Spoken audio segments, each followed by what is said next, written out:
prince's quarters. After reporting on the situation, Laisha and Caleb offer the prince their services once again. Okay, here we go. I'm nervous about this.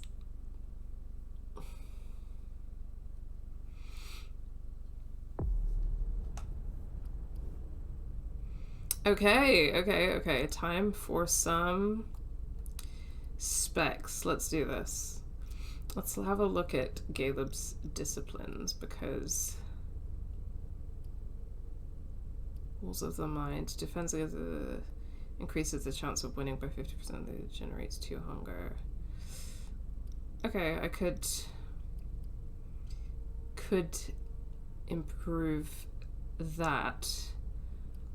I kind of want to spec further into dominance or presence.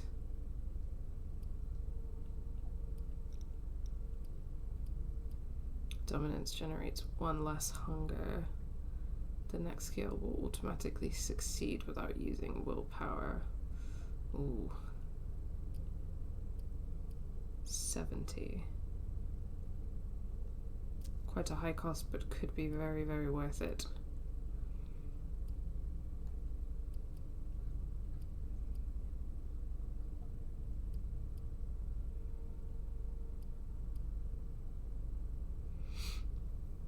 I'm gonna increase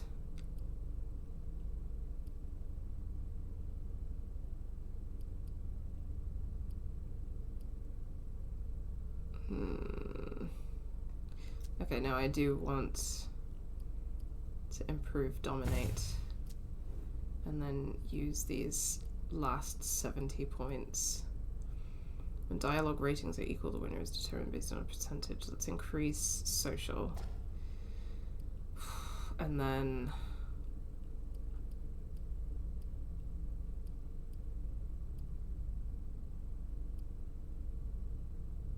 might increase Rhetoric or Persuasion, not sure. I'm also tempted by Deduction.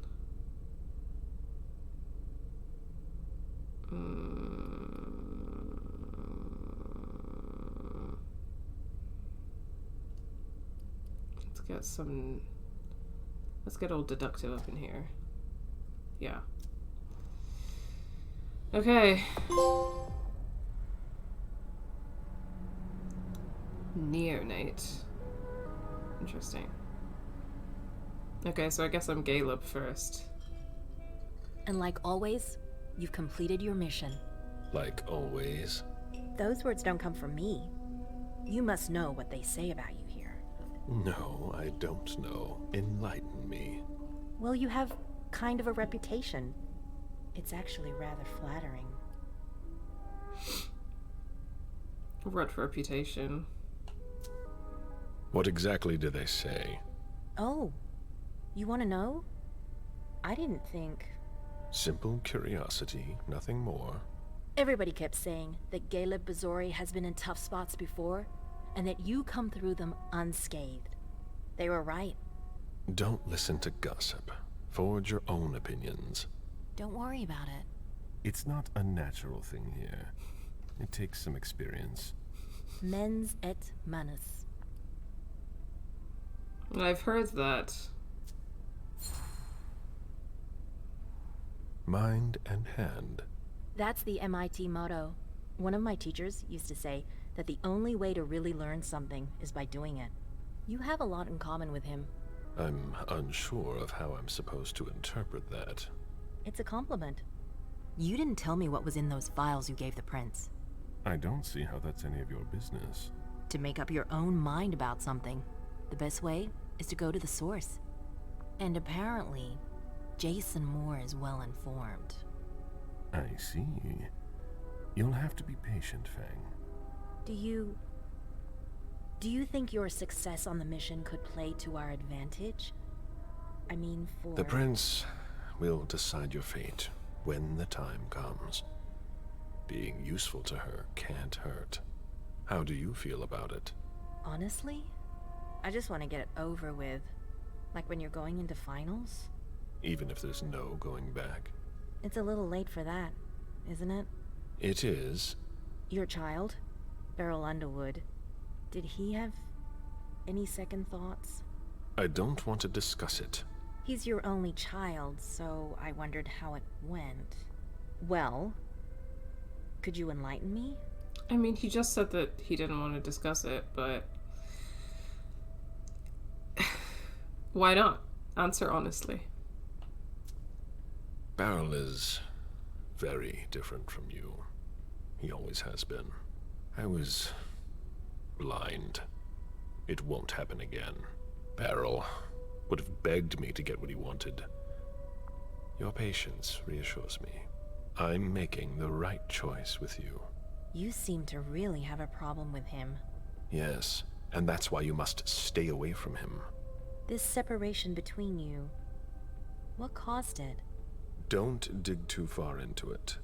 You know this is something I don't discuss. That's too bad.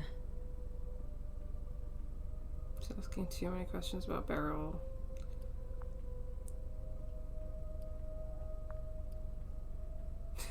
I do super feel like intimidating her, but I'm gonna talk to Beryl about this. I don't want to talk to Beryl about it either, so...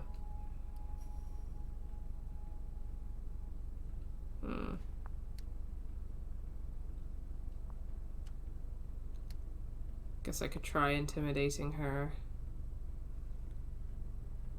Even though it's not my favorite option, but I guess that I partly chose it because that was how I was characterizing Caleb, so yeah. If you have something to tell me, you better say it.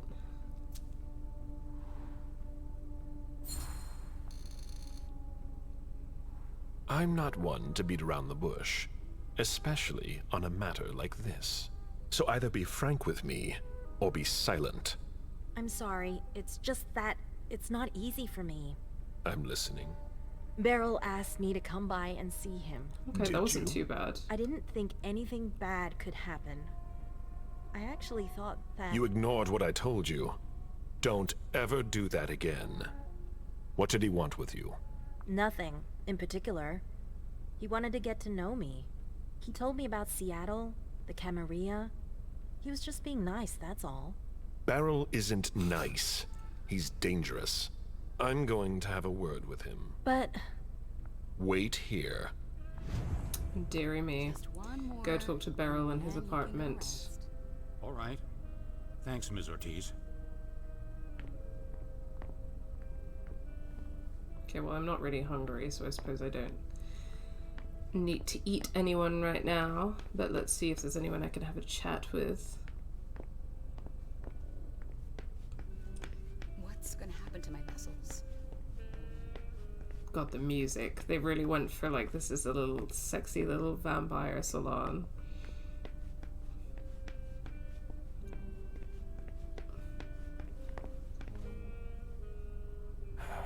Any news here? Everyone is stressed out. I've never seen anything like it. They're all talking in hushed voices. They barely dare to look at each other. People and their moods. I'm not interested in that. I saw them take one of Jason Moore's bodyguards below. To question him, I imagine. That could be of interest to you. Say, how are things with the girl? Excuse me. It's Zhu Feng, right? She's not a girl. Things going okay? Beryl worries me. The interest certain people have taken in her has given me cause for concern. Maybe that's something you should talk about with the person in question.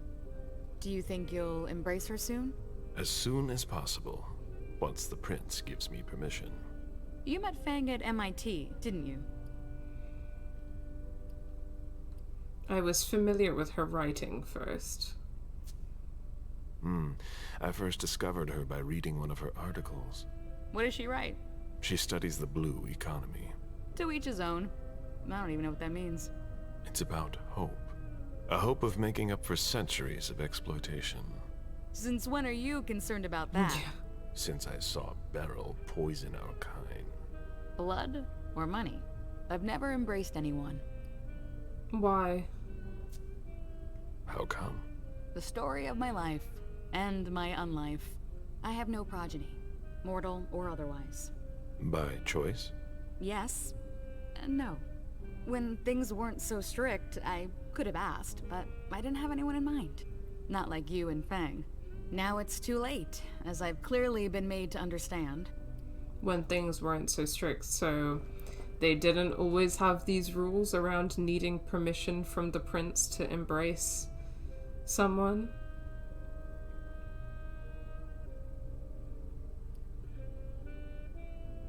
You could have another chance. Maybe you'll get another chance.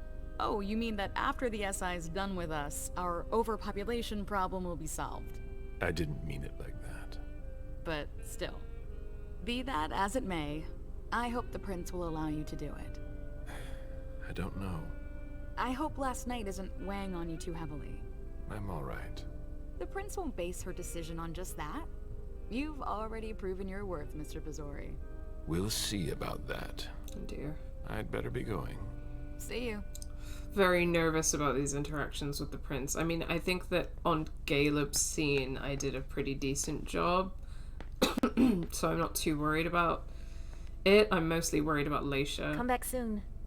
Okay. Oh. A message from Caius. Need you downstairs. Urgent issue. Bad timing. I'm going to have to choose. Help Caius or speak with Beryl. Oh. Make a decision. Take the elevator to level 1 and respond to Caius. Leisha's call or speak with Beryl Underwood. In his apartment. I think I'm gonna talk to Beryl. How do I go upstairs? To the elevator.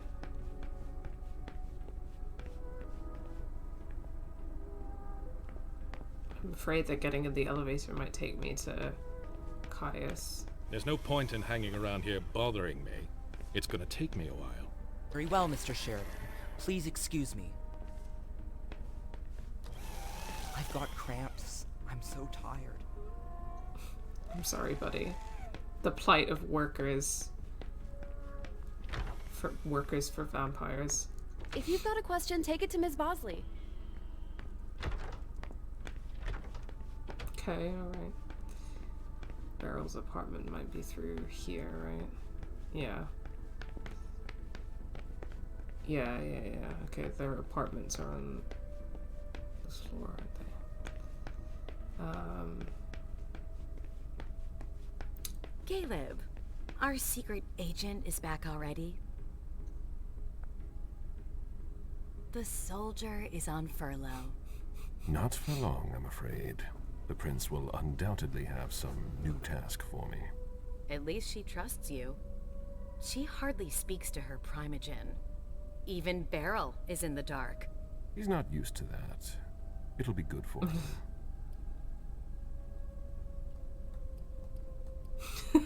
Okay.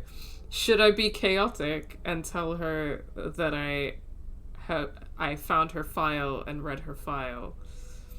Or should I not say it? I'm gonna sow the seeds of chaos. Let's do it.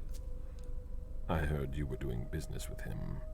It's something to do with the Rosemont Society, my foundation. Why?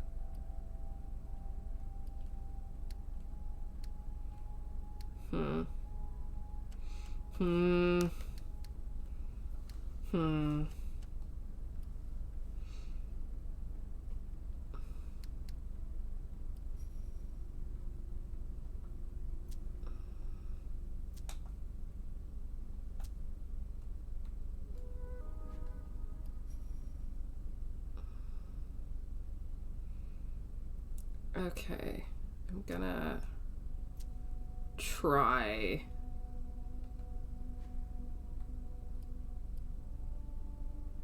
this and pray and pray.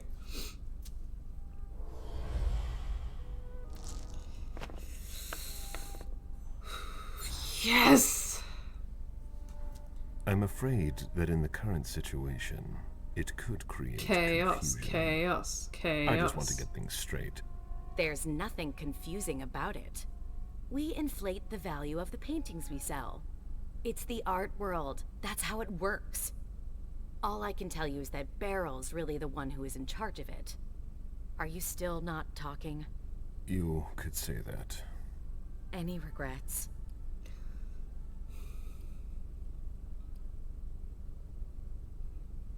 What would I regret? I don't see why I would have any regrets. That's no surprise. Personally, I find that giving a child so much power is dangerous. The problem is that you have to watch them all the time. Otherwise, they end up making a mess of God, things. no wonder you and MM broke up. God. You have to let them make their own decisions. Well, now that I'm thinking about it, it's like weird because the like dynamic between Hilda and MM is both like they were, you know, gay lovers, and then also like MM is Hilda's like child, like vampire child, and Hilda is acting like a helicopter parent / girlfriend, and now I'm having a conversation with her about siring vampire children, and we're talking about it as if we're talking about parenting, and the whole thing is weird, but yeah, you have to make children. You have to let children make their own decisions. Sorry, no, you make children make their own decisions. That's how that works. Alright. But trying to influence them is pointless. You must be subtle about it. That's all. Yeah, you're really subtle, I give Hilda. MM just enough freedom so that she doesn't completely hate me. But I know exactly how to make her do whatever I want. Ew. Do you really think you'll have time to embrace Fang? What do you mean? Well, with all the elders gone, who knows who'll be next? That's not something I'm willing to discuss with you. Suit yourself. No, excuse me, I have to go. Of course. Oh boy. Okay, I get it. Hilda sucks. Glad that MM broke up with her. Because holy shit.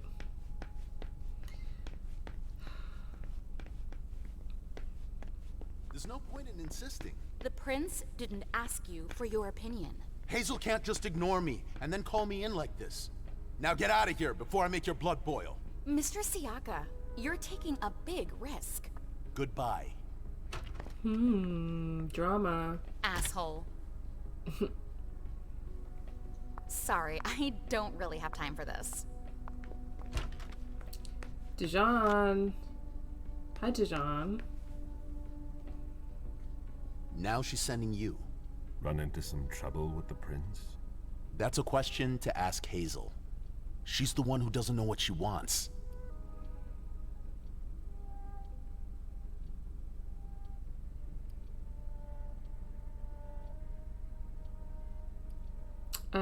Something's bothering you. You seem unusually tense. Are you sure she's the problem? Obviously, the whole situation is a nightmare, but Hazel's not helping. She's obviously overwhelmed, and I'm not the only one who thinks so. I don't know how you still put up with her. You owe your place in the Primogen to her. What, you think I don't know that? I've always done my best to keep her from screwing things up. But when she reached out to Hartford... Go on. After what happened last night, I'm not sure you realize just how deep the shit we are in goes. And I suppose you have the solution? Maybe. Not that I'm happy about it. There's interesting stuff going on in other places. Boston's not the center of the universe. We don't know who can be trusted. This is no time to leave. If the prince has kept you in the dark, she must have had a good reason for it. Just look at what happened. Open your eyes, Caleb! The Boston Camarilla is crumbling before our eyes! What are the odds we survive?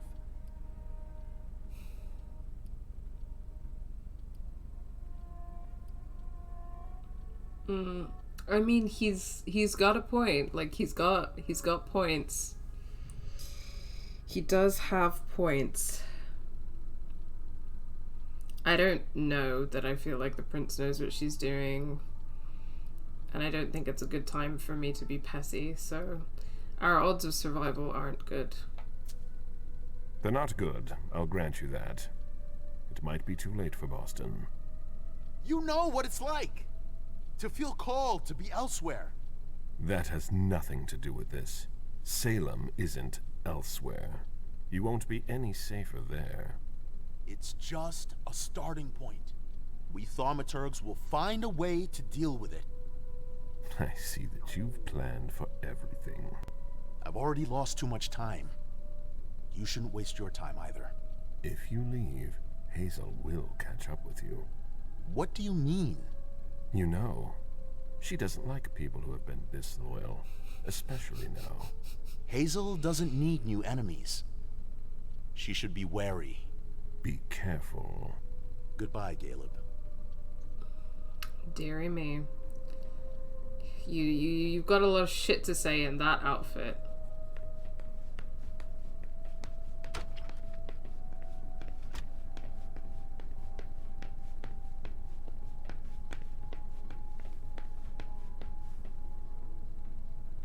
Sorry, Mr. Bazori. Miss Drory's quarters are off limits.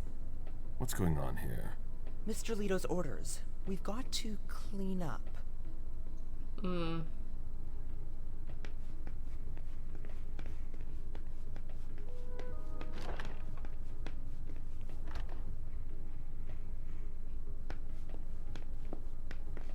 I've seen princes come and go. In the end, it always comes down to a struggle for power between the prince and their primogen. Hazel is strong, but will she last much longer? Hello, Victoria. Caleb, I was wondering when I'd run into you. Victoria, what a surprise. I didn't know you had decided to walk among us. I'm always where you'd least expect me. It feels like I've been away for ages. Boston has changed so much. The only thing that hasn't changed is your steadfast presence at court. Is that a problem? You know it's not. I'm just surprised, that's all. There's a whole world outside this city, you know?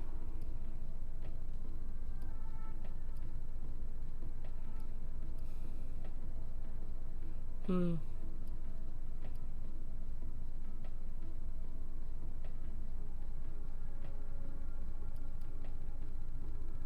am loyal to the Camarilla.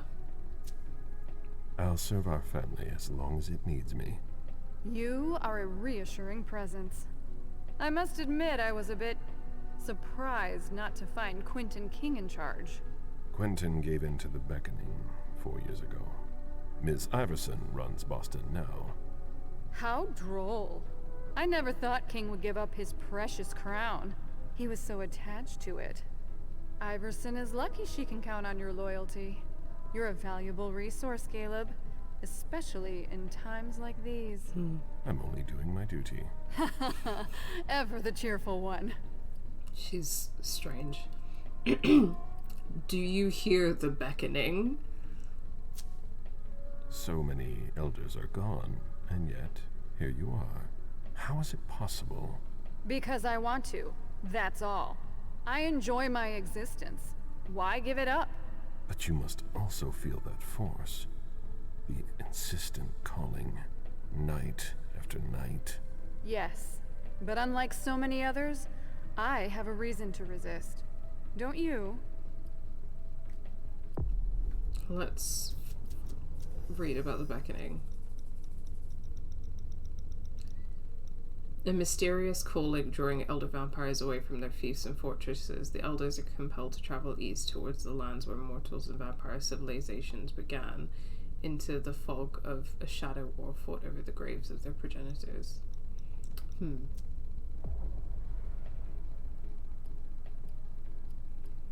I have to teach Fang. I still have some ties that keep me here. I won't leave without having one more child. You're sure taking your time. I'm waiting for the prince's blessing. It shouldn't be long now. Fang will be embraced soon. Fang! Oh yes, I see. She seems charming, spirited even. You have a knack for finding true gems.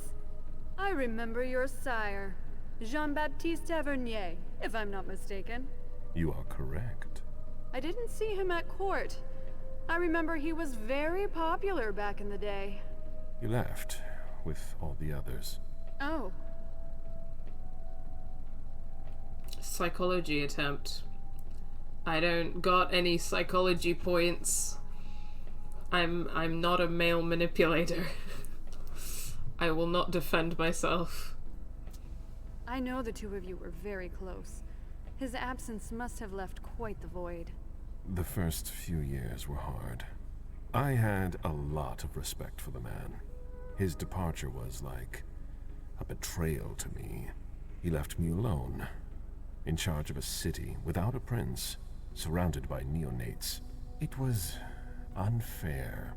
I understand. You deserved better than that. Not just me. The whole court fell apart when the Anceli disappeared one by one. Building it back up was an ordeal.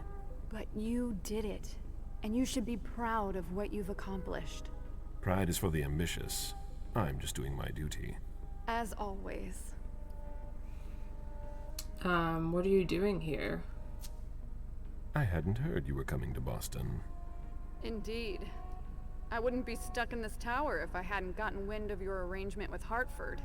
Well, isn't that a shame? It's not been a complete waste. I met your prince, and I got to see a few old friends. I just hope it's not at the cost of my unlife. Were you at the party? You don't seem to be hurt. I take it you weren't at the party last night. Heavens no. I was in your prince's personal suite. We hadn't even left yet when the Code Red was initiated. Good timing. Good timing indeed. When I think that the Second Inquisition's butchers were lying in wait, I'd shiver. If I could. Did you talk to Fang? You seem to have met Fang. We had the chance to talk last night. She was pacing the floor while you were gone. I told her to keep quiet. And she did. She's a smart, young woman of great consequence. You shouldn't treat her like a child. It's not Fang I'm worried about. The court is full of predators. Fang is easy prey in the eyes of many. She's more resourceful than you think. Not against kindred this old. Ugh. Oh, Caleb, please. Is it her pretty face that's got you acting like a knight in shining armor? I'm just trying to protect her. That's what I'm saying. I've had my share of protective followers too. Men who thought they could use their power to protect my delicate nature. I've survived longer than them all. I'm not overprotective of her, if that's what you mean. That's not the impression you give off. I hope you're able to find a balance, or you'll both suffer. Did I miss anything while I was gone? My obligations to Hazel kept me away from the court last night. Did I miss anything important? No, nothing much. I ran into Burrell. He was with your charming little protege. I don't like the sound of that. Did you hear their conversation? That would have been very impolite of me.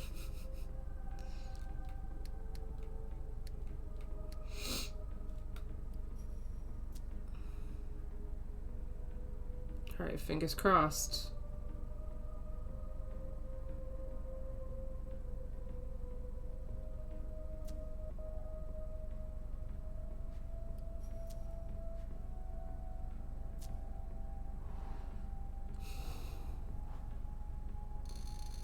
Shit. completely fucked it. You've met Beryl. You and I both know he's as slippery as an eel. But Fang hasn't experienced it yet. You hold your firstborn in particular esteem. Beryl is who he is. And I'd like to keep Fang far away from his poison. So I'll ask you again. Did you hear their conversation? No, Caleb, I didn't hear anything. Do you want to hear me say it a third time? That won't be necessary. Finally! Well, Good I evening. fucked it. Goodbye, Caleb. I have no willpower points left. Well, I have one. I have a single willpower point left. Great. I'm doing great. But now I'm starting to change my mind about whether or not I should visit Beryl. Because I'm starting to feel like maybe I should trust Fang and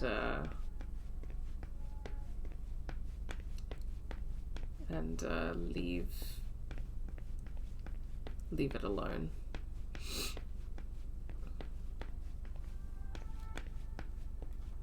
Mr. Bazori, your child is in his office.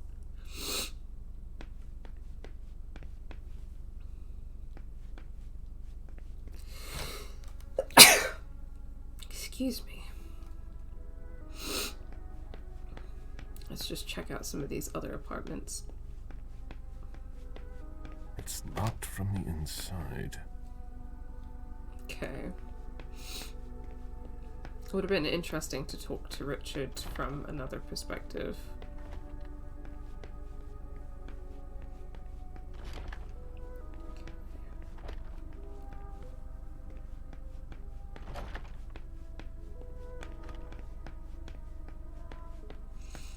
Okay, I think I've already...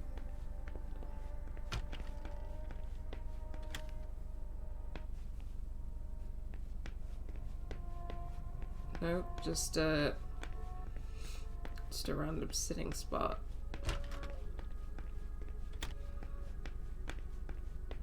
Okay.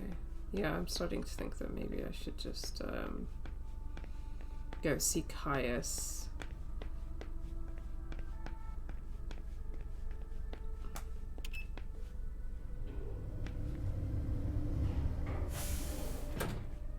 I'm just gonna check real quick if I have anything that will replenish my willpower. Okay, yeah, I got a couple of old coins, so if I need it, then hopefully I will be fine. Okay, security HQ it is. Let's talk to Caius.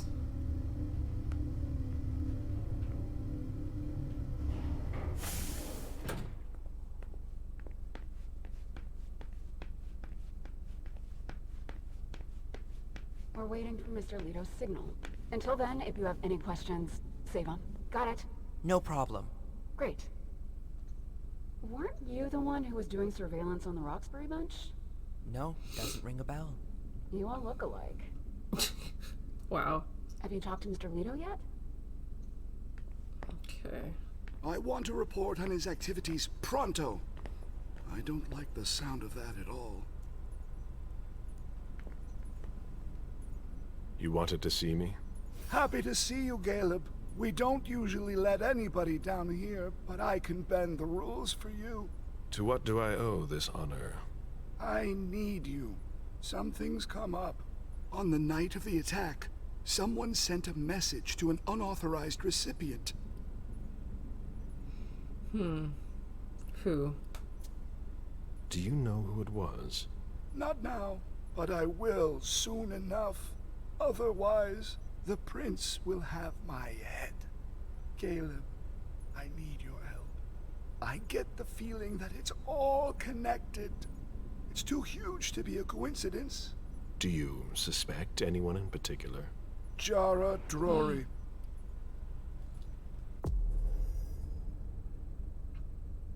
Don't know if I ever read about Jara. We still have no idea what Jara looks like. Oh, she's Nosferatu. Date of embrace 1801, generation 8th, Sire Petra. Oh, okay. So she's a much older vampire. That's really interesting. Jara was originally from Viz, a small fishing village off the coast of Croatia. Arriving in Boston in 1841, she left behind a life of misery and prostitution along with her sire, whom she was careful not to let get wind of her departure. Her natural distrust of other kindred pushed her to settle in the city's sewer system, where she aspired to an unlife of solitude.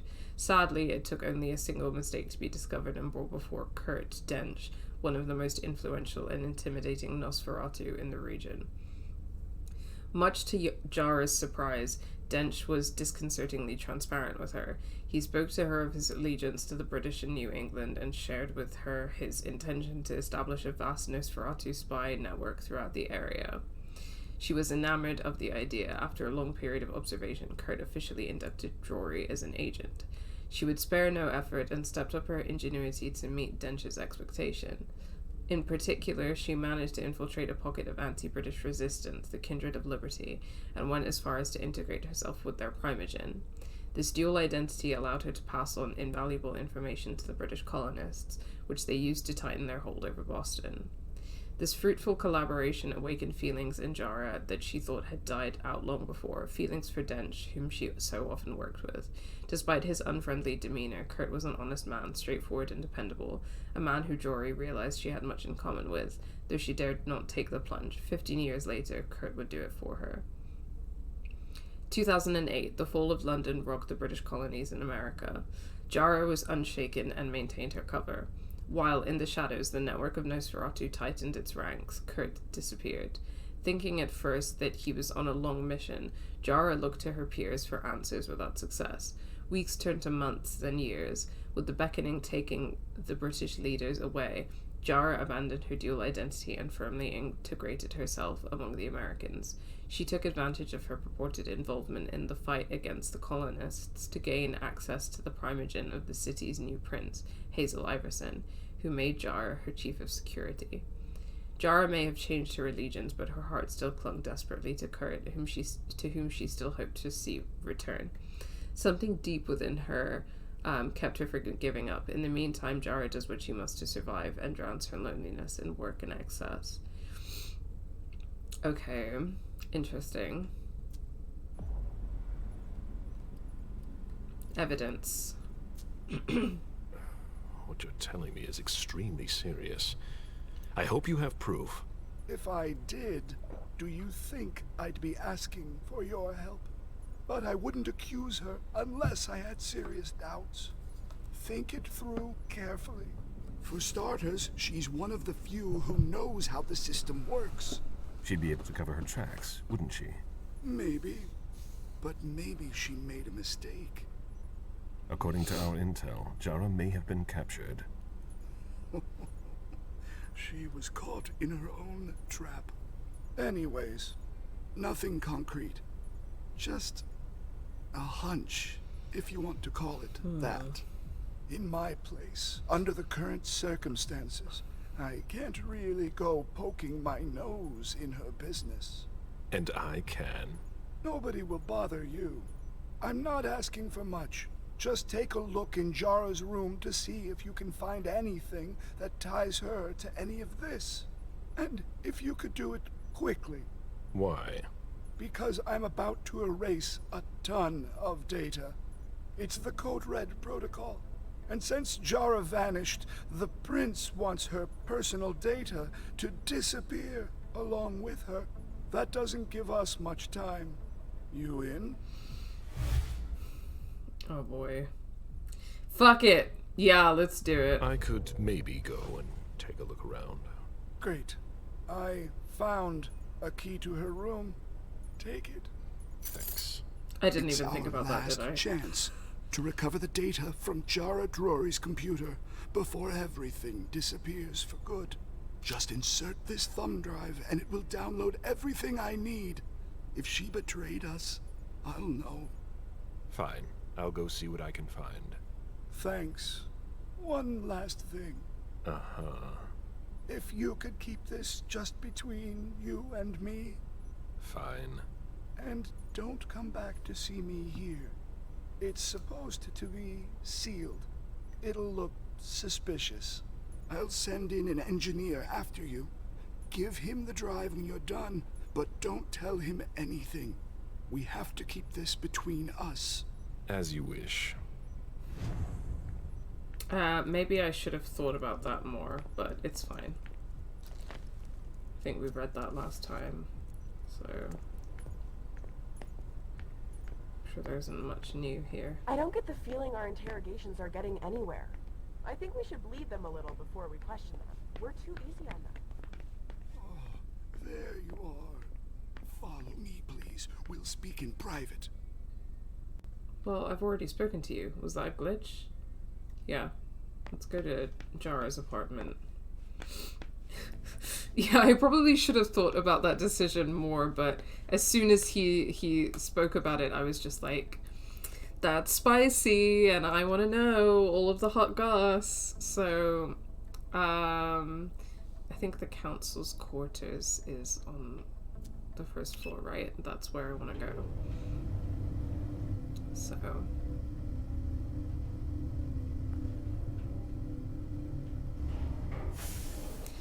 Alright, here we go. Spicy, spicy. There was a guy outside Jara's apartment, so... Oh, not anymore. Use key. Huh. What's this? Jara, I would have liked to give you this bond that you've been waiting for so long, but I can't bring myself to condemn you to my situation. But don't be afraid, I will never abandon you, Jara. Never. We're bound together forever. We are one. Since that first night, that first instant, nothing can keep us apart, I promise. K. So that would be Kurt, I suppose. Let's see if Caius was right.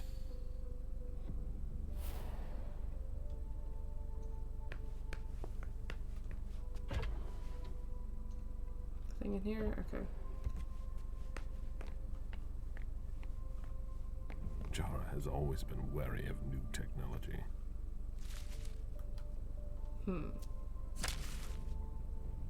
Torn diagram left. And torn diagram right. Full diagram. What's the full diagram of? A locking system. Okay, interesting. One to the left, two to the right, and then press a button.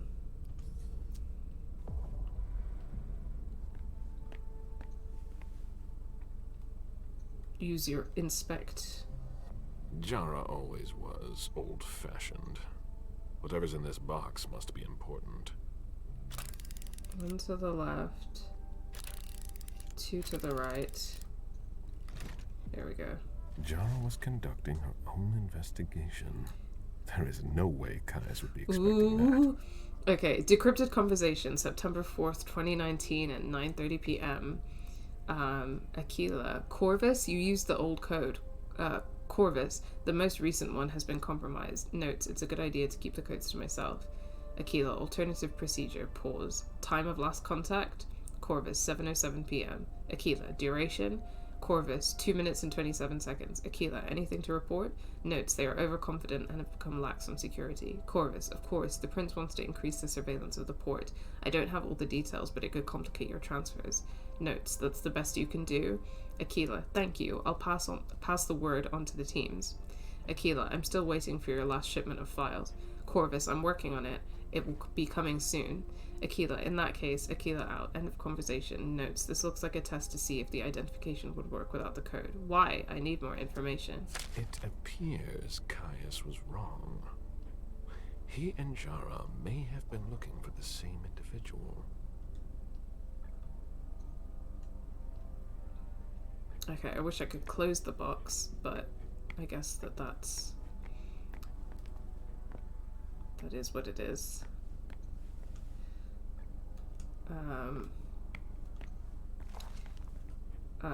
Jason Moore report. I think that we read that last time. Okay, anything else?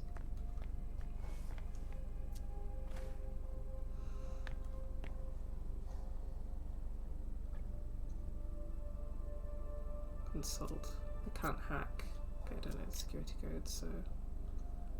That should take less than a minute.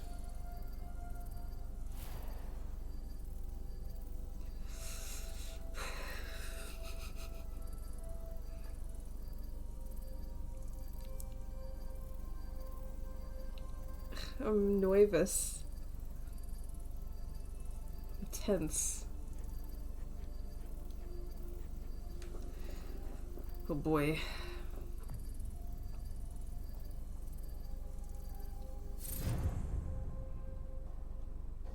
I hope Caius will be able to use what's on this thumb drive. I think that's everything. Now it's Caius's turn.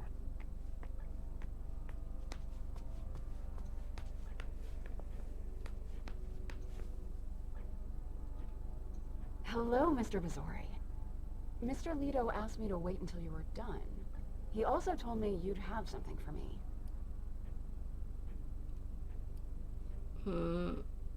Yeah. Here it is. Give it to him, and him alone. And don't ask any questions. I get it. Are you done here? You may proceed. Thanks. I hope Caius knows what he's doing. Hazel is probably ready to see me now. I won't make her wait. I also hope that Caius knows what he's doing and that I didn't make completely the wrong choice. Because I can't stop thinking about the fact that I barely even paused to make it. I just wanted the hot, juicy gossip, you know? Okay, over here. The prince's apartment. Yeah. Okay, alright. This is a choice. The prince is ready to see you now. Okay. Okay, let's do Great. it. Alright. Oh yeah, I forgot about Jason Momoa.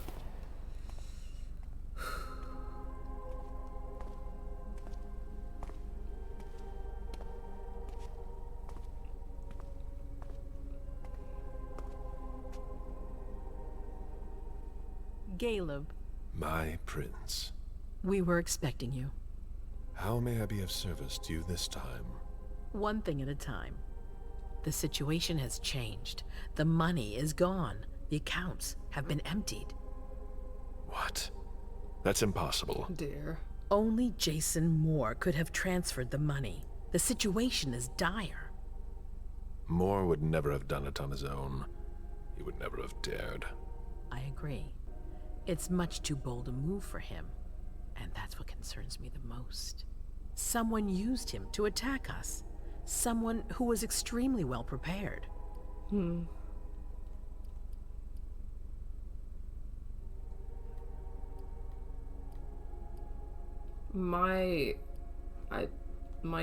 Maybe they're not kindred.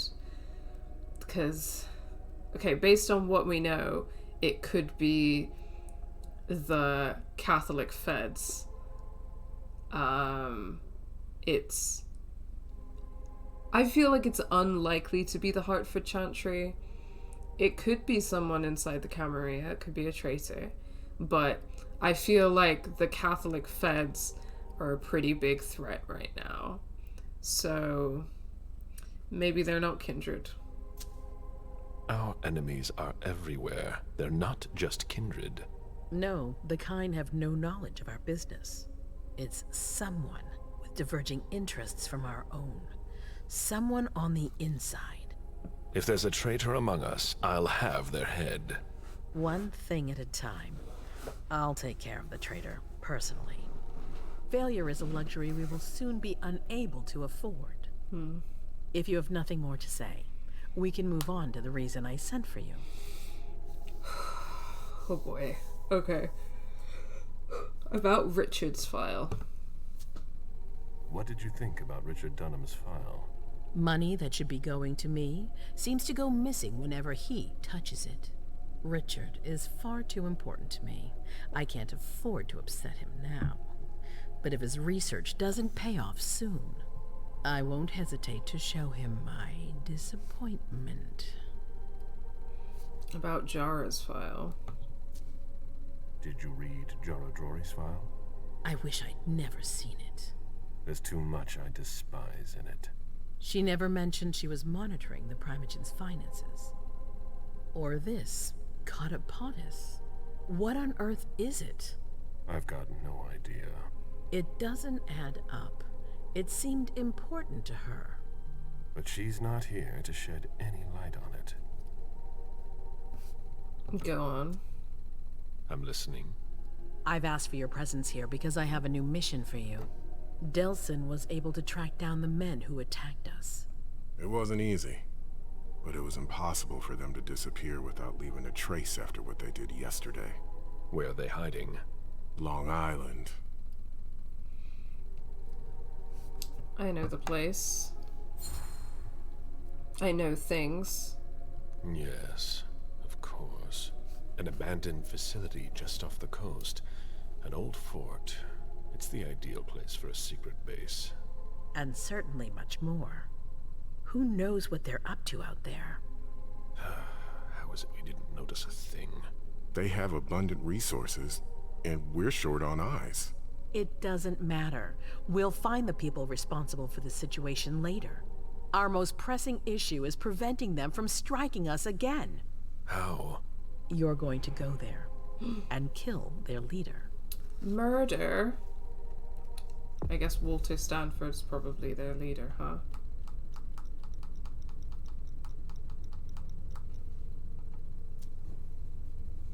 Right. This is the guy. Stanford. This is the guy from before. Clan Human. Walter Stanford Jr. was born in Boston in the fall of 1963. His mother died in childbirth, making him the last child of the family. His father, Walter Sr., refused to remarry, becoming more and more absorbed in his work and neglecting his duty as a single parent. Instead, he occupied himself by working to expand the family textile factory. Both his parents were of Irish Catholic stock. Walter grew up in a rather affluent environment marked by the absence of a feminine presence apart from his older sister Mary. Walter Jr. had 3 brothers as well, but their age difference made it difficult for them to form a deep bond. Walter was different, unlike the other boys. He had other, less material concerns. He seemed to be growing up on the fringe of this prestigious family. As a child, he was particularly interested by the charisma and personality of his uncle, Pierce Stanford, a priest and confessor for the Catholic elite throughout Massachusetts. It was the same uncle who took him to St. John's Seminary in Boston, where his true calling would be revealed. Francis Olsmond, a prelate of the church, noticed Stanford during his early years at seminary and quickly took him under his wing. He asked Walter to accompany him to Rome on several occasions.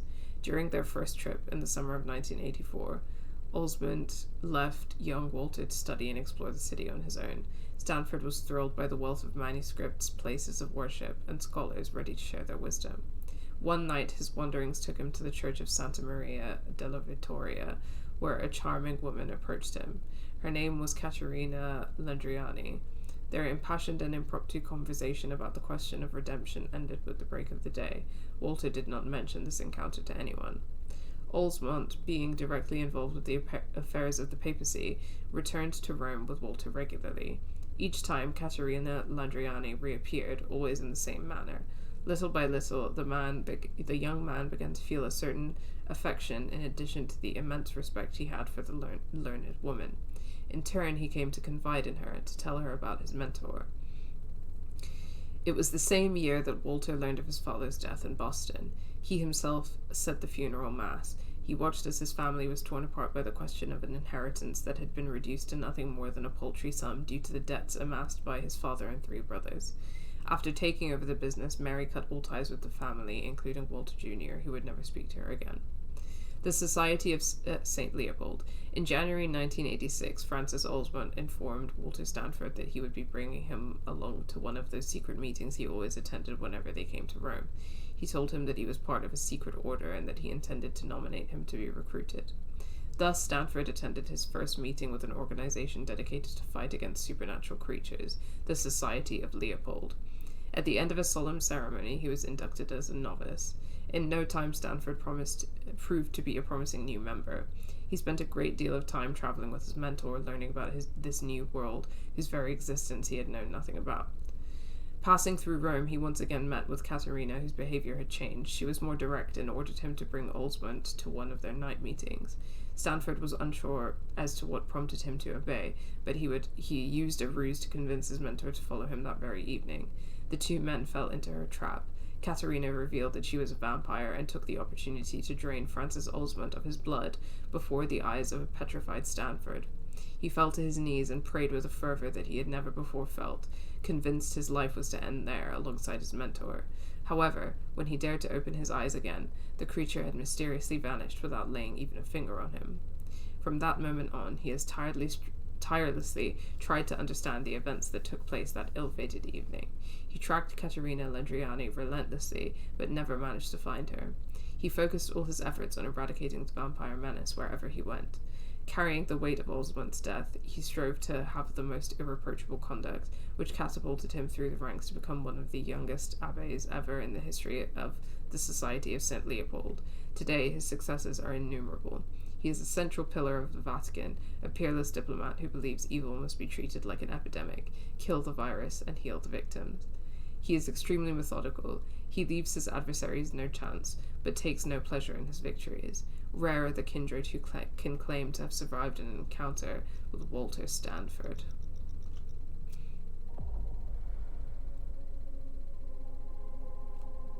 Why me? Sending me there. That seems to be a rather bold choice. I don't see anyone better for the job. Infiltration isn't really my specialty. You'll be dealing with Kine. You'll be a fox in a henhouse. I'm not worried about you. And Delson knows how to get you in. Oh, that changes everything. They evacuated the bodies from the site of the party, which is how we were able to pick up their trail.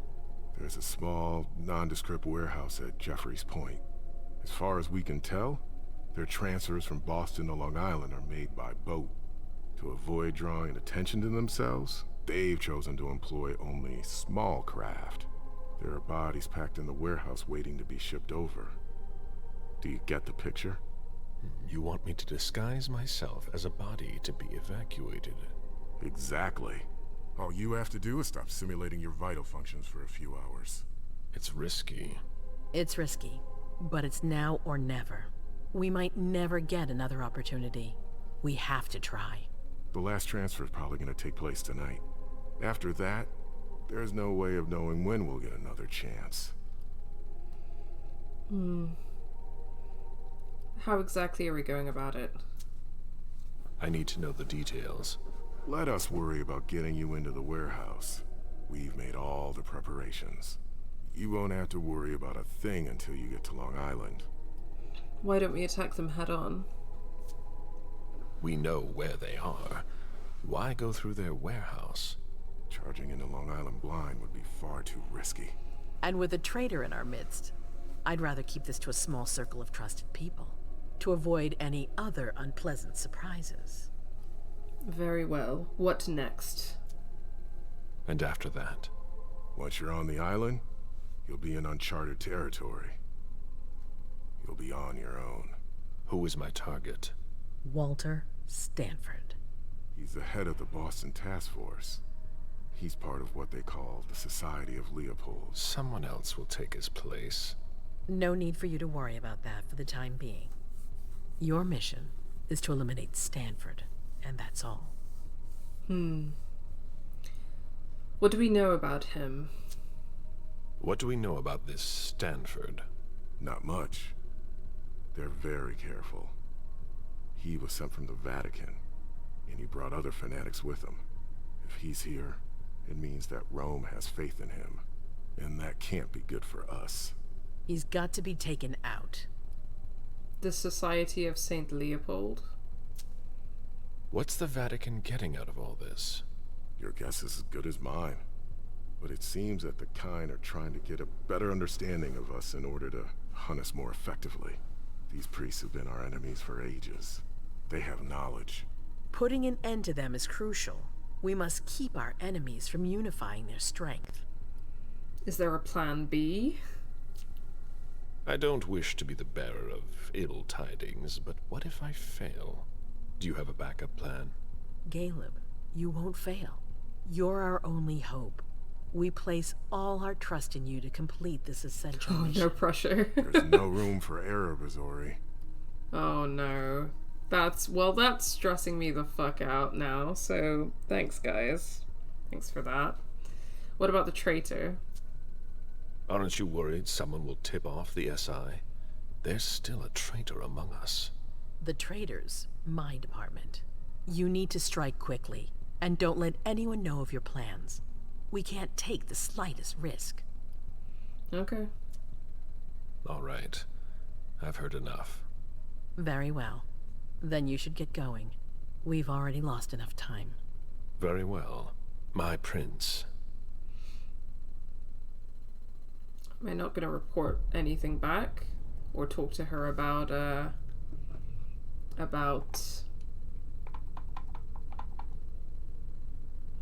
you know, Fang. It took me a minute to remember what I was thinking about. Agreed to help Caius, discovered more secrets about Jara, resonance bonus fortitude. You could have decided to confront Beryl, and I could have questioned Jason Moore's bodyguard in the court's interrogation room. Shit. Well, I didn't realize I could do that. I'm gonna keep going because I think that Leisha and MM's scenes are next. And if that's the case, then I'm happy to kind of do those before wrapping up today. So continue. Yeah.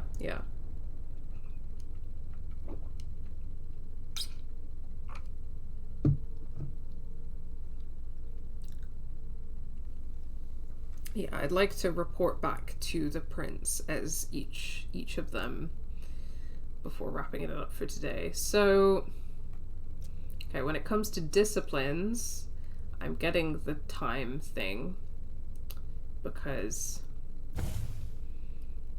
that seems like it will come in handy.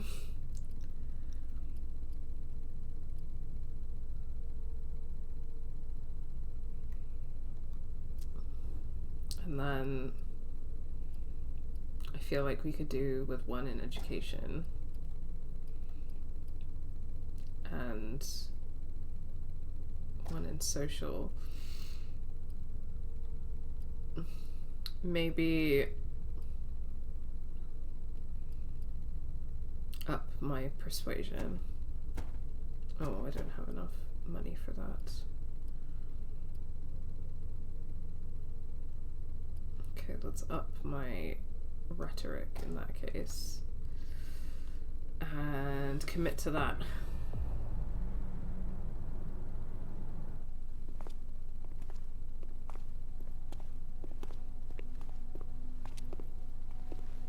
I'm glad we got an outfit change for MM, but I wonder if we're gonna get outfit changes for the others. I mean, I guess we had a lot of outfit changes for Leisha, in a way.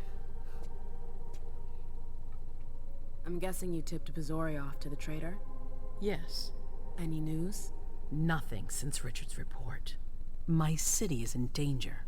Everything I've built, all the dreams I've invested. That Judas is a threat to everything. Not for long. You'll bounce back. Yes.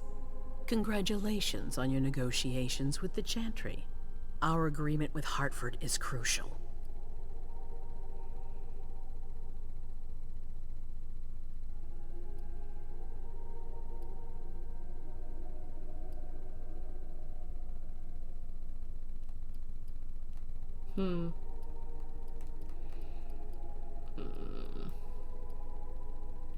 I took some big risks. I did. I think it's probably worth mentioning the memory thing, if that's what this entails.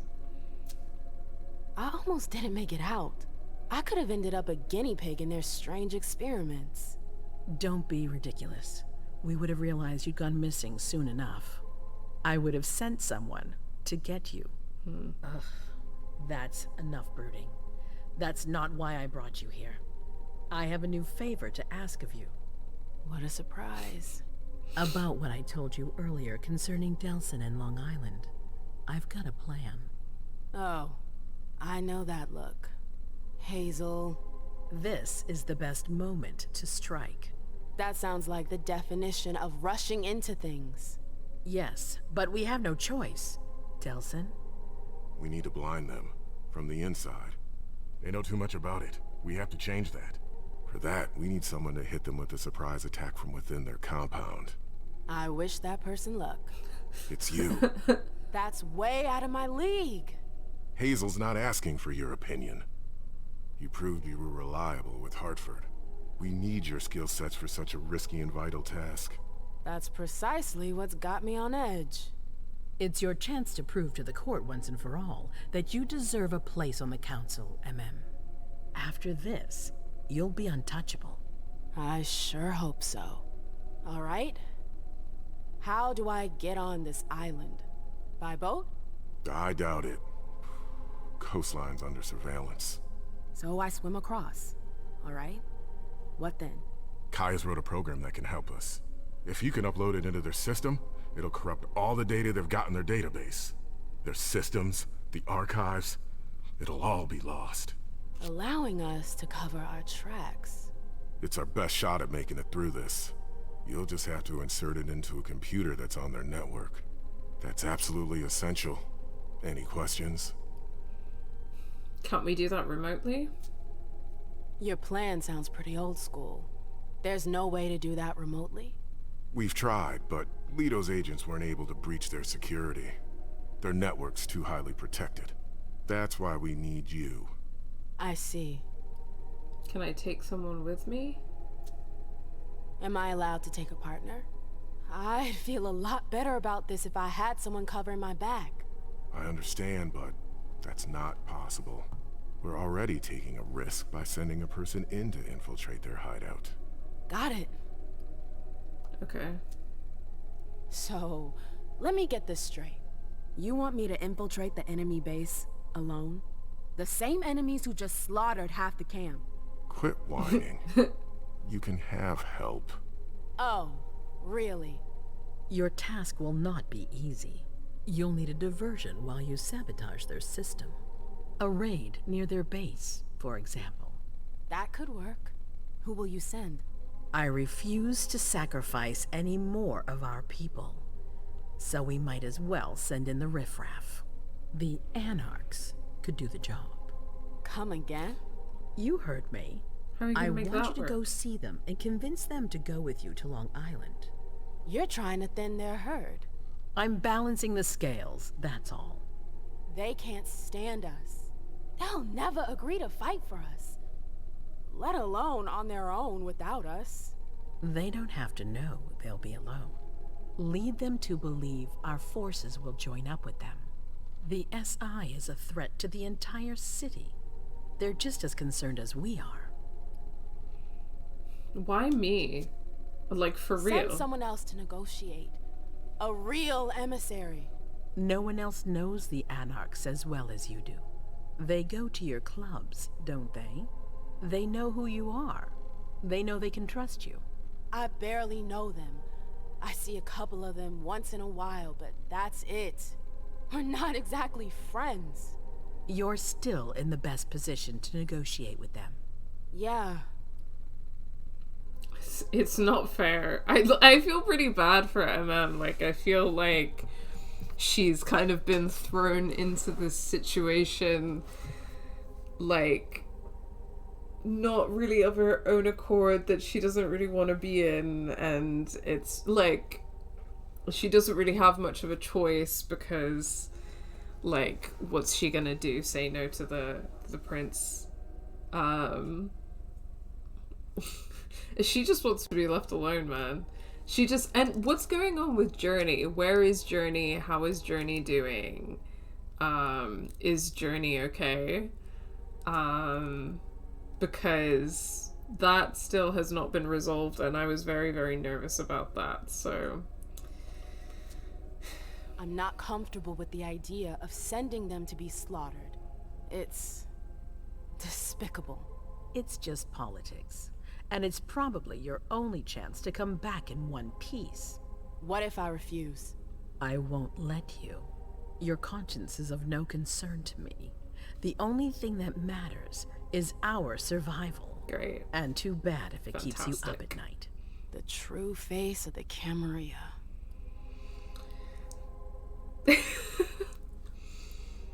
Fine, I guess. Right then. Let's say I agree. You don't have a choice, but I'll humor you. How am I supposed to go about it?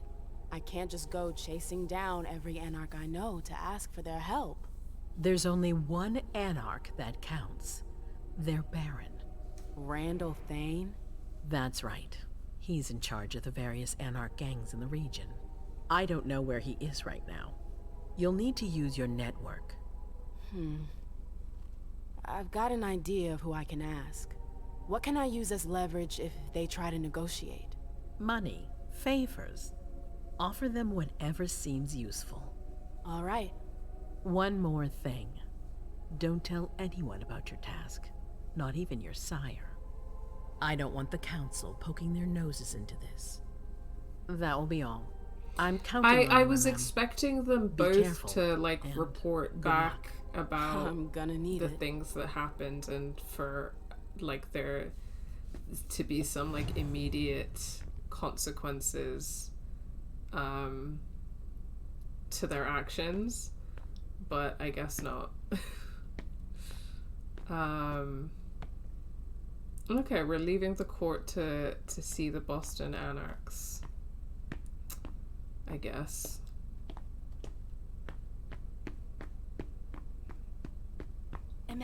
There you are. I'm sorry I wasn't here to meet you when you got back. I was busy. Where did you go? Or I can't say. Well, I want to know where she went. I'm curious.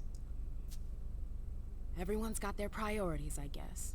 It's not like I've been waiting for hours. Oh, please. You're always asking for more space.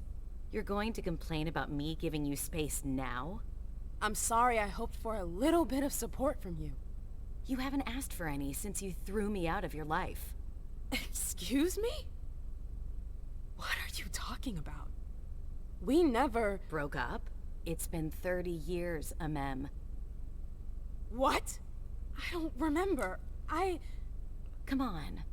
I get the feeling we need to clear up a few things. Memories. Yeah.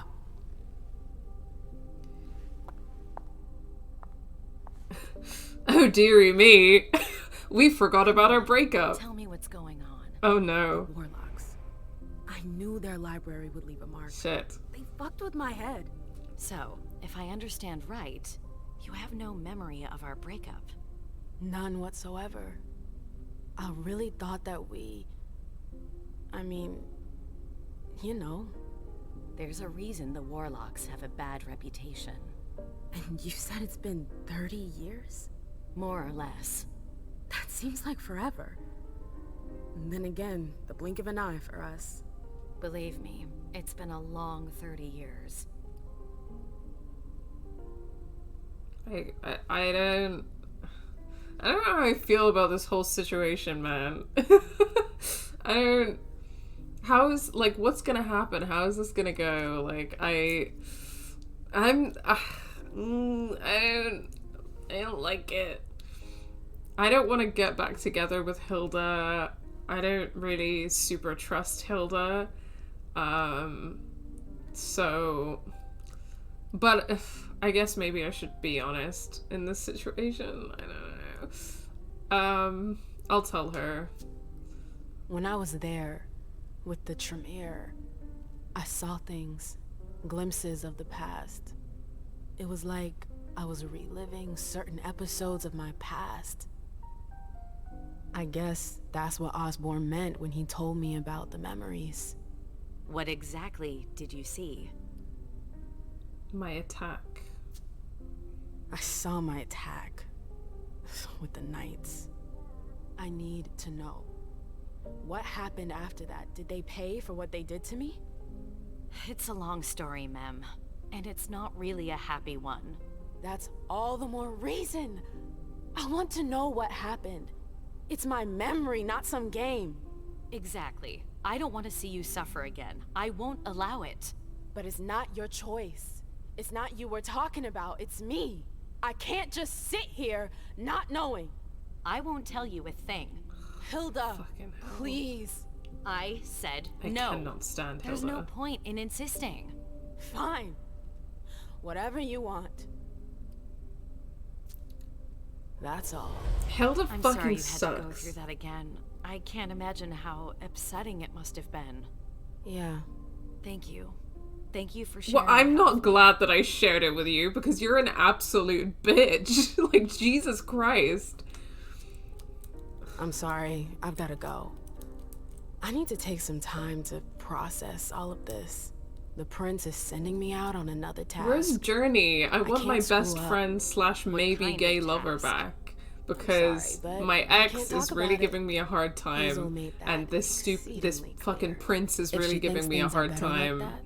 I believe her. For God's sake, Amem, I'm your sire. You should trust me, not that snake in the grass. Personally, I've never had anything bad to say about Hazel. Unlike me. Is that it?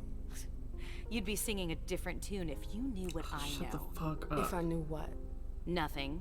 You wouldn't believe me Oh my anyways. god. She's driving me insane. Oh my god. She sucks so bad.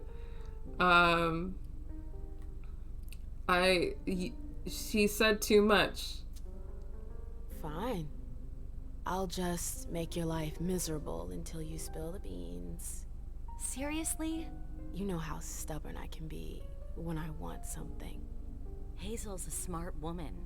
She knows what she needs to do to get what she wants. And she wants you. That's going too far.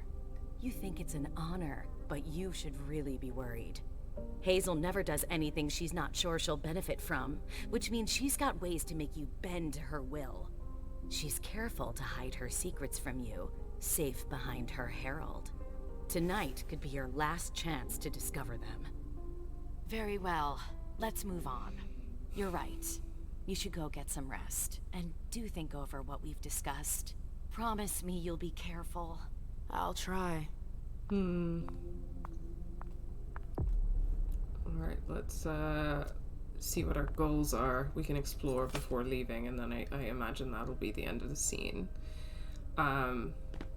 Keep exploring. Take the elevator in April, Bosley's office, to go to the prince's apartment. And explore the prince's apartment. Okay, yeah, let's do some snooping. Hello, hi, Oscar Marty 1902. Oh, thank you so much. I did kind of an impromptu cosplay of Jeanette from Bloodlines, if you have played that before. So thank you. I really appreciate the compliment. I've been trying to do vampire-themed looks for the past couple of streams, and I've kind of been running out of ideas, but then I thought that it might be cute to do a little last-minute cosplay. So thank you. Oh, and thank you so much for the follow. Welcome to the stream. Welcome to the channel. Thank you for being here. Have you played this game before?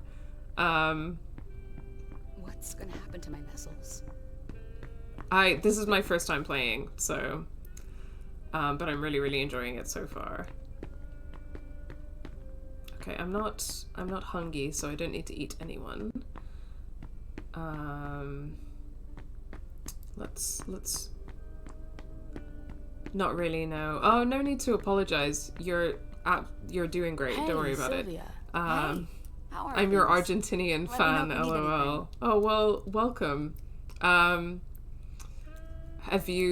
you new to the channel, or did you find us on Twitch, or are you familiar with Game Assist? Hey, Sylvia. Hey, how are things? Let me know if you need anything. Okay, that was not useful. I don't really want to talk to Hilda again. Maybe I'll talk to her again once before I leave, but in the meantime I kind of just want to snoop around. Do you think we have time to just laze around? Ooh, drama. You need to be fast and effective. Destroy anything we don't need. Keep what's important. The pile's not getting any smaller. We're shredding documents. Okay, something's going on here. What do we got? Boston domain Kindred reported missing in 2016. Catherine Pye James. Embrace 1354 in Jerusalem. Wow. Oh, these are all like old vampires. Okay. Last seen court meeting on February 14th, 2016. Henry Donald Ross embraced 1684 in Plymouth. Last seen visiting his child. Benjamin Peckham, 1678 in London. Last spotted by a servant at the harbour on July 23rd, 2016. Pavel Emlov, 1702 in Smolensk. Last seen recorded by a security camera. Sara Yang, 1699 in Lisbon. Last seen meeting at Beryl Underwoods. Oh ho ho. That's spicy. Beryl's up to something. But also, it's too slow.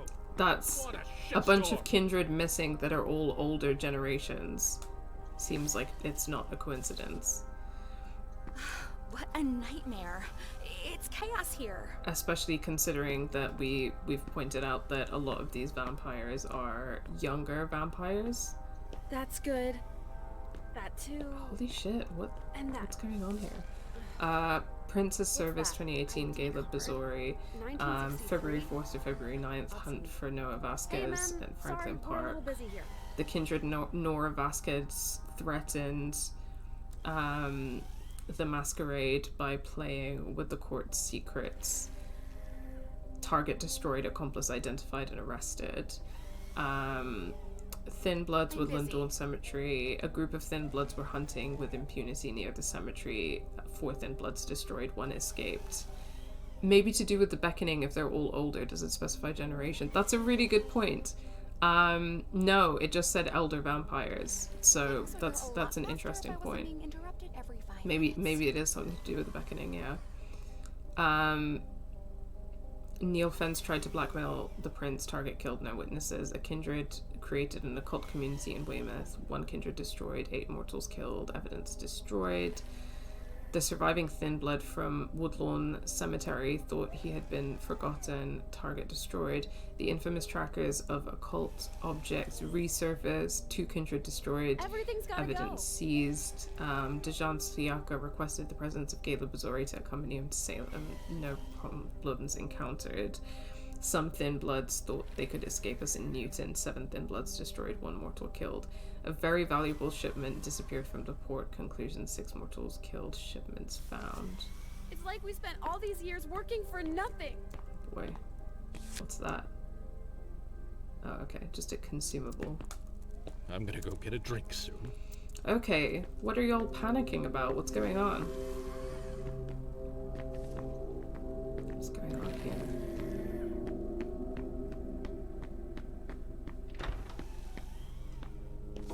I'm called away from the court on urgent business. I know we're under the strictest confinement, but if I emerge from this crisis ruined, the entire Camarilla of Boston will be damaged. Besides, a member of the Primogen should be able to come and go as he pleases. I'll be back as soon as possible. Find which door the ornate key opens. Ooh, okay, things are getting spicy. Conversation with Jason Moore. Dear Ms. Nermi, your messenger is just leaving. I'll be able to get to work now. Thank you very much. Your eternal servant, Jason Moore. Mr. Moore, someone will come by your place around 1. He will hand over the list to you. Abigail Nermi. Ms. Nermi, further to Miss Iverson's request, I will need a detailed list of projects under your joint management between her and the various members of the council. Interesting. I need you to track down the file on the 1998 Solstice Party. Page 3 should be of interest to you from Journey. Between Beryl Underwood, little bitch. Dear Mr. Underwood, if you happen to find that you're missing a servant, a tall Asian-looking guy wearing a blue suit, don't bother looking for him. I'm afraid something bad may have happened to him. I don't know what you're talking about. I noticed a servant following me the other night. I think he's one of yours. I'd appreciate if you'd ask him to stop. Sincerely, Abigail. Dear Mr. Underwood, I have the unfortunate impression that my office and apartment may have been searched. Luckily for us, all of Ms. Iverson's sensitive documents are safe and sound. You'll be happy to know that you can still speak to Ms. Bosley regarding your previous request. I've received the handwritten note you left on my desk. However, this is an intrusion into my workspace, which is strictly personal. Out of respect for what you represent, this will remain between us, but it will not change my decision. Sincerely, Abigail. Mr. Underwood, I'm going to have to ask you to stop insisting. I am, of course, available for further questions within the limitation of the court's rules, of course. I heard a rumor that the offices of a new and highly influential blog on the East Coast may have fallen into Miss Iverson's grasp. Maybe I'm interested in freedom of the press. Name your price. Mr. Underwood, we've been talking about this for 4 nights now. It seems to me that you would have saved yourself some time by just following the rules. What's so interesting about SOA? Sincerely, Abigail. Come on, you could make one little exception to save us some time. I know how much you like pretty apartments. I own a few lofts myself that I don't use much. I could give one to a friend. Mr. Underwood, I am well aware of your pejoratives as a member of the council. I also know that for requests of this kind you need level 3 authorization. Therefore, I would recommend that you contact April Bosley or discuss this directly with Ms. Iverson. Abigail, I understand and I applaud your caution, but what pertains to the domain cannot be kept secret, especially from a member of the council. Mr. Underwood, I'm sorry, but I'm not authorized to disclose information about Ms. Iverson's personal affairs. Abigail, as a member of the council, I request that you provide me with a detailed report on the domain's most recent real estate acquisitions. I'm particularly interested in what's going on in the South End, especially so. Thank you in advance for your diligence and your usual discretion. Gotta go for a little bit, but I'll lurk and rejoin if you're still streaming. No problem. Thank you very much for keeping me company so far. Take a closer look. I think I read this before.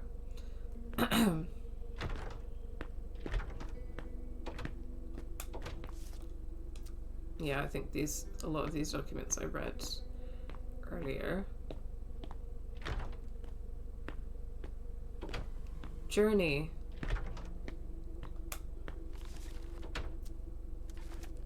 I hope she's doing okay. Looked at that guest list. Another consumable. That's good. MM! There you are. I've been looking for you for hours. Where have you been? Do I know you? Ha, yeah. You're a real comedian. Seriously, No. where have you been? I'm sorry, but I don't think we've ever met. What the hell? No, I forgot Journey. My little visit to the Warlocks. I think it left a mark. I'm sorry, I'm really confused. Are you fucking kidding me? MM, we've always been there for each other. You're my twin flame. I don't remember. What a fucking nightmare. What's No. going on? We were... Damn it. Oh. I'm sorry, I have to Oh think. no. Oh, poor Journey. Oh, that's so sad. No. Oh, that's so sad.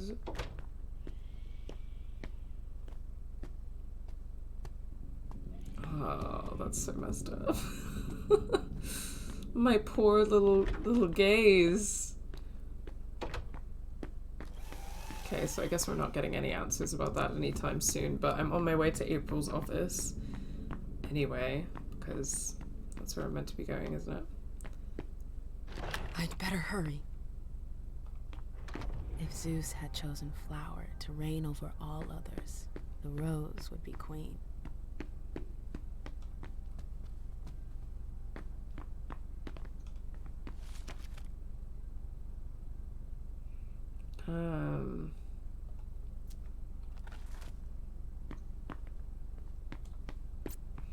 Email from Mr. Underwood.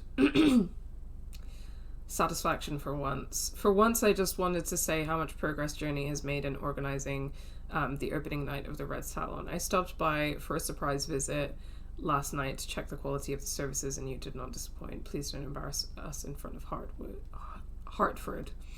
Wait, no. Group. Dear all, although the most important guests will most likely arrive late, be ready by 9 p.m. because you never know. Please check the following things every 15 minutes.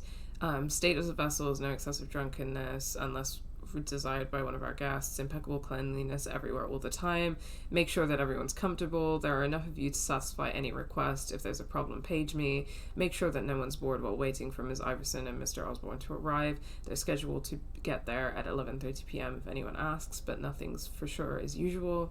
This party is of the utmost importance. In the words of Ms. Iverson, mistakes will not be tolerated. What am I looking for here exactly? Take the elevator.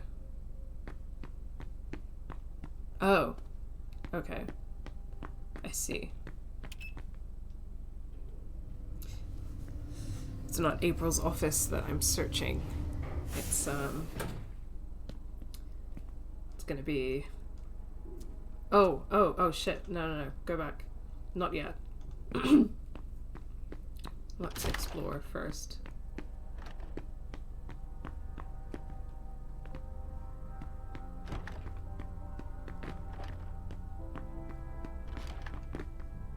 Let's find that ornate door, shall we?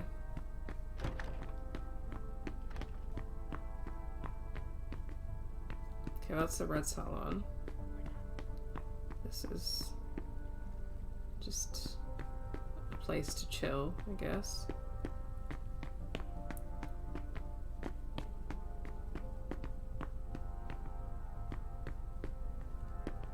Okay, that door's locked.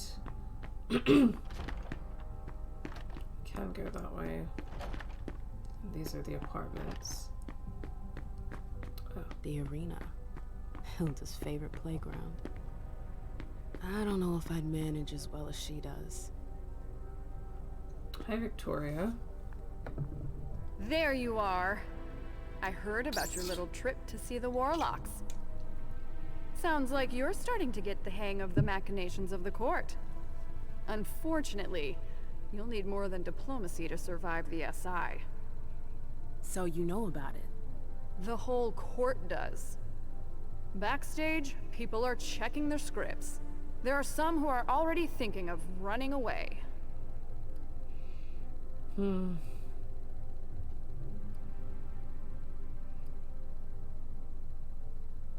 don't blame them.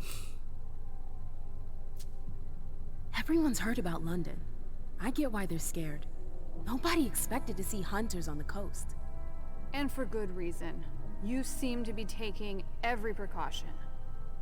But now that they're here, we'll have to do something. Or leave.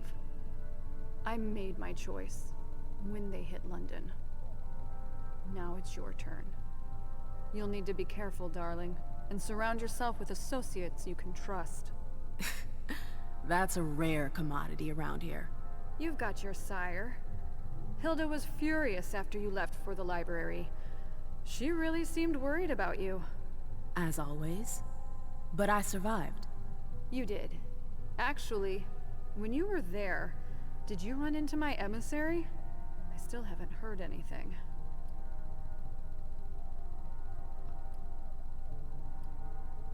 Is that the person that I could have freed? I don't know, but let me just say yes. I found your associate. Or what was left of him. The Warlocks did him in long before the Code Red. Oh, for fuck's sake. Why?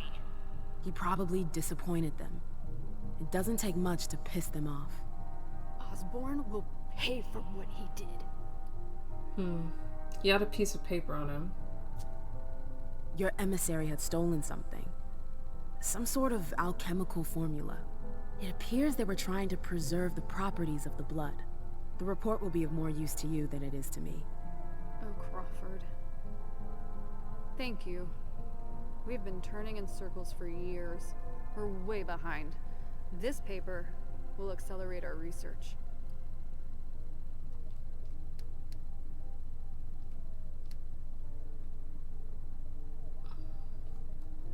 Apparently this is the only choice I have, so, yeah, let's do it. Fingers crossed. Phew. I've told you everything I know. Are you sure? I would have liked to have been more helpful, believe me. And it's precious.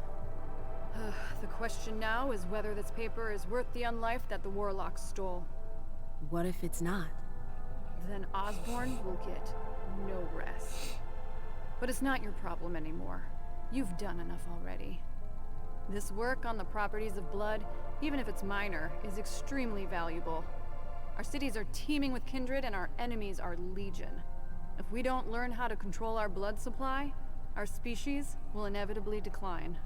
That explains why these agreements were so important to Hazel. She wants to hold the key to our survival. Think of the power she would have if she could do it. But she's not the only one in the race anymore. Thanks to you. Thanks, MM. If I can do anything to repay you, let me know.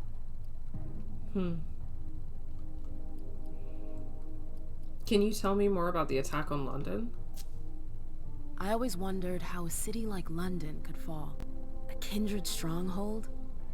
That old? Wiped out in just a few nights. What was it like? Do you remember the attack? It's not a very pleasant memory. I need to know what I'm up against.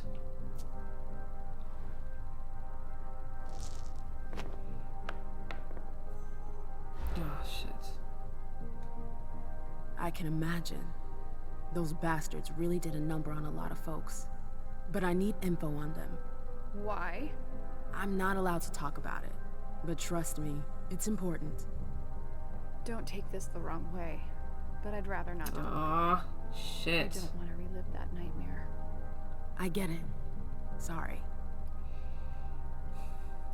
Do you know anything about memory magic? This is gonna sound weird, but have you ever heard of memory magic? No, never heard of it. Where'd you hear about that? My visit to the Warlocks. I don't know what they did, but they got inside my head. The Tremere are brilliant, but dangerous. Iverson should never have sent you there alone. I learned my lesson. What did I miss while I was gone? Did I miss anything last night? Not really. Things were pretty calm until Dr. Dunham came back. Things got a little tense when the topic of the Second Inquisition came up. I can imagine the shockwave. We're at the court. People try to save face.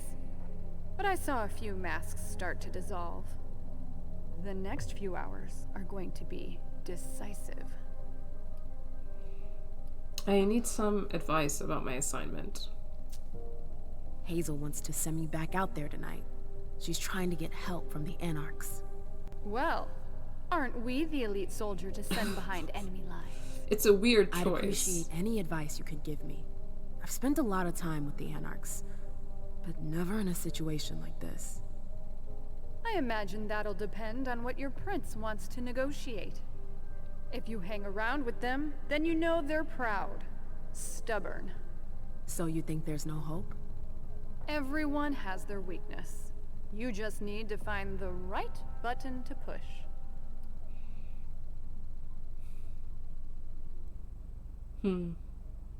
What would you do if you were in my shoes? What would you do? I don't know, darling. Depends on who I'd be talking to. Some folks respond better to smiles. Others need threats to make them bend. You'll need to adapt. You should expect some resistance from them. Some will likely try to put you on your heels or even lie to you outright. Don't let yourself be fooled by them. I'll try not to forget it. Thanks, Victoria. It's my pleasure. And finally, What do you think about Hazel? You've been around Miss Iverson for a few nights now. I've had that honor. It's true. She's not the first prince you've associated with. You're used to dealing with people in powerful positions. So, what do you think of her? I admire her strength and her ambition. But? She's been too lax with her court. Otherwise, we wouldn't be in this mess. I wonder if she'll learn anything from this ordeal. If she survives it. That's harsh. But at least you're honest. Always with you. Victoria does seem to genuinely like MM. That's true. I've gotta go. It's gonna be a long night. No matter what happens tonight. I'm happy I got to see you again. Why does that sound like goodbye? Ma'am? It's gonna be fine. See you later. Be careful. She was very different with Caleb. It's interesting talking to different characters from different perspectives, for sure.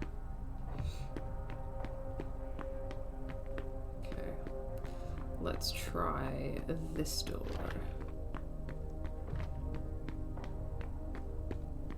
I'm sorry, you can't go in there. Okay. Sure thing, buddy. Dijon? In your office, buddy? Dijon left. Rats are the first to flee the sinking ship. My prince, I would like to believe that you still trust me as you once did, but you do not, and I'm unable to understand your sudden suspicion of me, especially at this critical juncture. Boston has never been my city. I came here for its prince, you. I have carefully considered the situation, and I have come to the unfortunate conclusion that you will no longer listen to me on any subject at all. Yet I always believed I was acting in your best interest. I feel that there is nothing left for me here, and it is time that I joined my kind, to share my knowledge with those who will certainly need it. I will never forget the years I've spent here in your service, and I will leave knowing that Boston is in the best possible hands. Yours. Farewell, with no ill will and no regrets, I hope. Your eternally devoted servant, John Siaka. Okay. Interesting, interesting. I didn't think he was into this kind of thing. Into tarot? He's a warlock.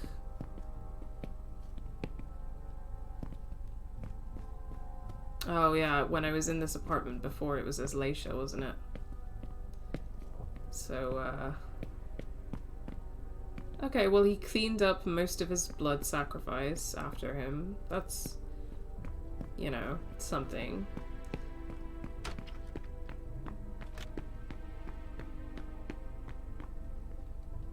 Okay, well, still haven't found out which door that key opens.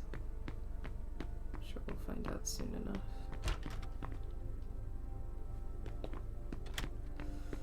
Alright, let's go to the apartments next.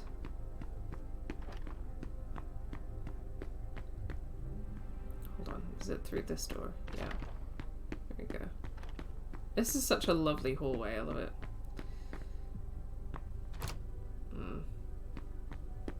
What's Richard up to? I'm sorry, ma'am, but if you're looking for Mr. Underwood, I think he just left. Okay. Use key. Haha! Ha.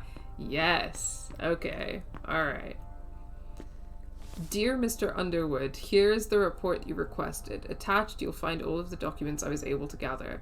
Unfortunately, I was unable to collect much useful information about Miss Fang's time in China. Beryl, you sneaky motherfucker. But it may not have been the most interesting period of her life. A fairly typical education, exactly what would be expected of the upper class. What is a little less expected is that shortly after her arrival in the US, she was admitted to the economics department of MIT. This was in large part thanks to her publications in the blue economy, which led her to join the Diora Ratification Project in the Indian Ocean. At the same time, she defended her dissertation on blue biotechnology, which I recommend that you read in its entirety.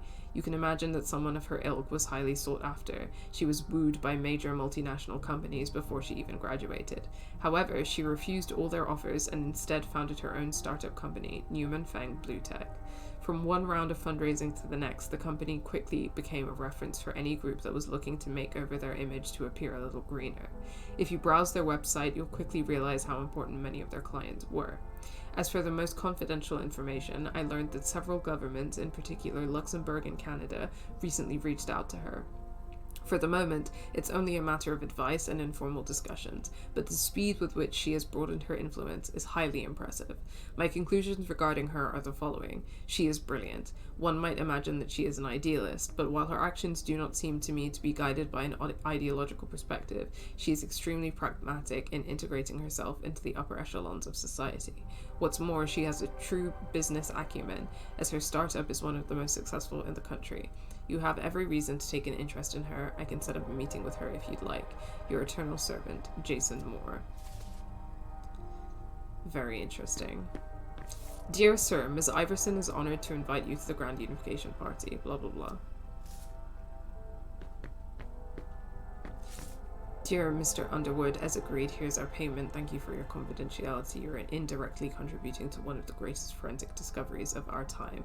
If by any chance you still have bloodless bodies in good condition to offer us, let us know. Dr. Karen Parsons. I think I might have read that before, but that's fine. Alcohol. Ugh. I always hated that smell. Well, Beryl's a vampire, so he can't be the one drinking alcohol, right? Does that mean he's had guests? Pretty boring taste in suits. It's like he lives for this. Economy, right?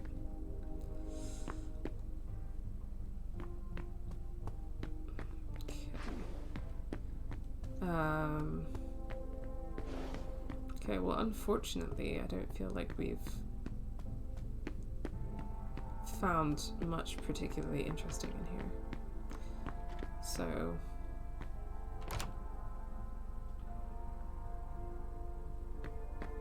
don't have the key to Hilda's apartment. Can't go to Richard Dunham's. Okay, yeah, I came back this way, didn't I? So let's... Oh, I can't go that way.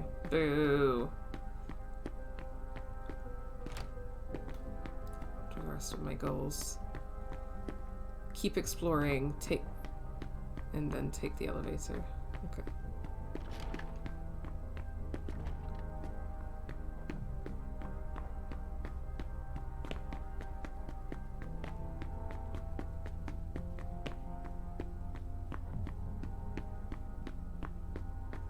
Sylvia, darling.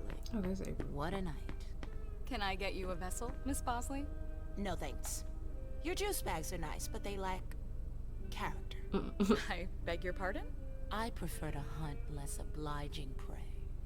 The flavor is divine. I'm sure Hilda would agree. The hunt stimulates the senses. There's nothing exciting about seducing a slave. You see? We're passionate women. I see. Well, if you change your mind, my vessels will be here. Thanks, dear. Don't even think about it. I wasn't going to. Did you need something else? What's she got against the prince? I could take some willpower points and try that. I've got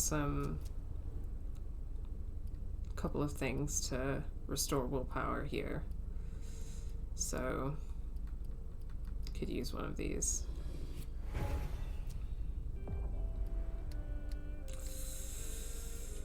Oh, my psychology is not good enough for this. Okay, what do you think about the SI? The reports from Richard and Leisha are truly frightening. I never thought I'd see a day like this. Predators never see themselves as prey. We're going to have to be extremely cautious if we want to survive. Do you have any plans? No, I'm waiting for Hazel's orders. We're dependent on her now more than ever.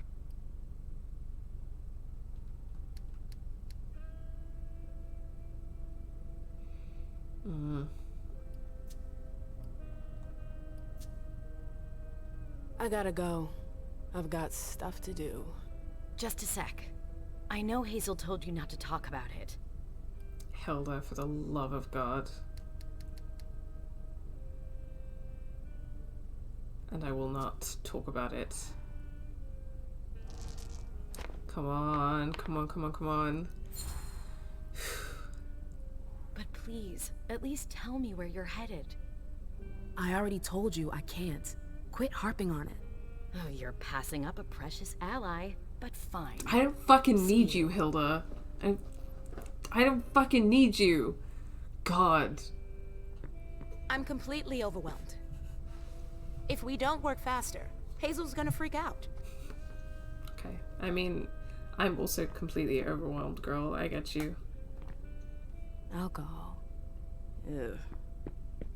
I always hated that smell. Okay. I think I've probably done more, like a significant amount of exploring that I can do, so...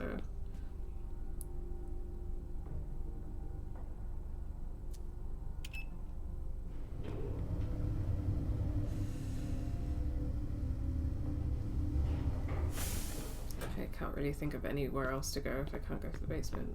Okay, no, I'm gonna have to go through April's office, don't I? So it's to the council quarters with me.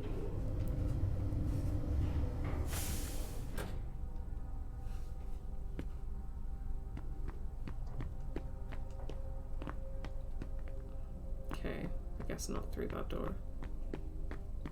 Or that one. What? What's going on?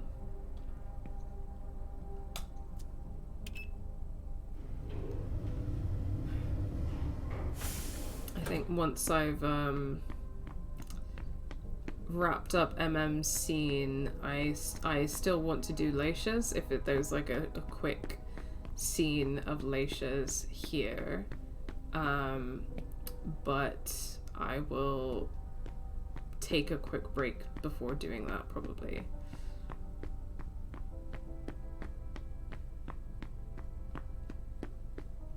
Oh, that's the main entrance, isn't it? God, I have spatial awareness. Okay, there we go. April's office is down here. Oh, Journey. I feel so bad about the way things have gone down with Journey. I feel like I've failed her. A direct route to the prince's apartments. April plays the guard dog.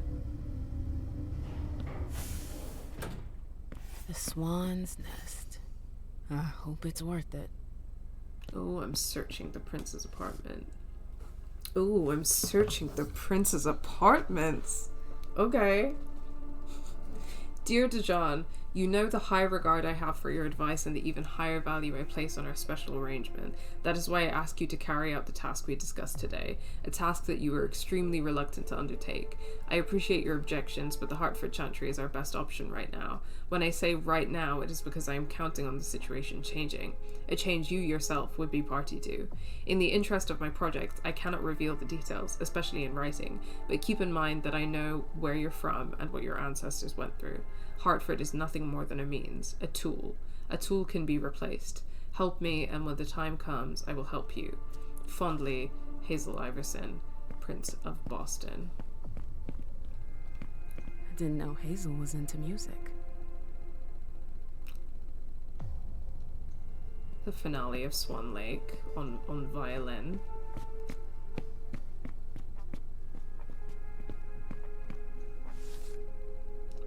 Confidential. My prince, I have passed you request for more information about Mr. Underwood on to Jason Moore. I can only congratulate you for taking such an initiative. I have observed a steady increase in Mr. Underwood's contacts with mortals around the globe, particularly in South America and India. He is very secretive, but he hides his financial transactions better than his contacts. He has a need to control everything at all times and uses every channel at his disposal to keep up with the latest news.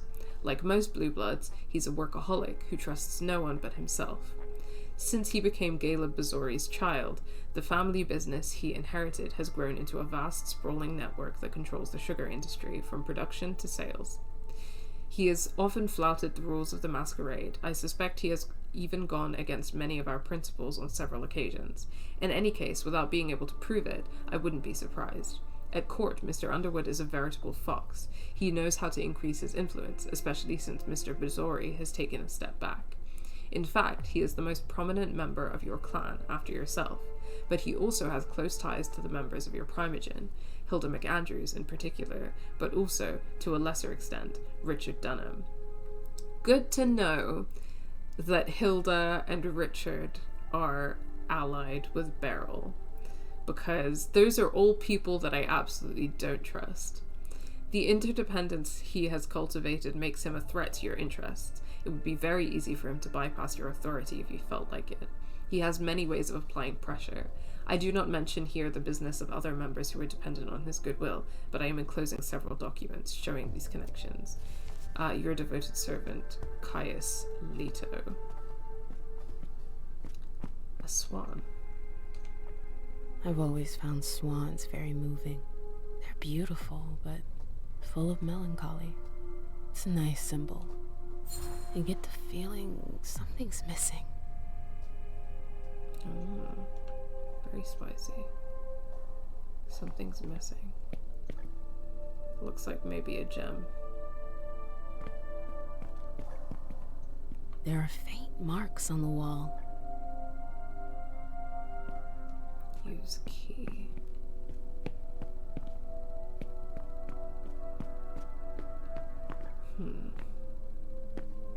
Okay, so we're hopefully looking for a couple of keys or something.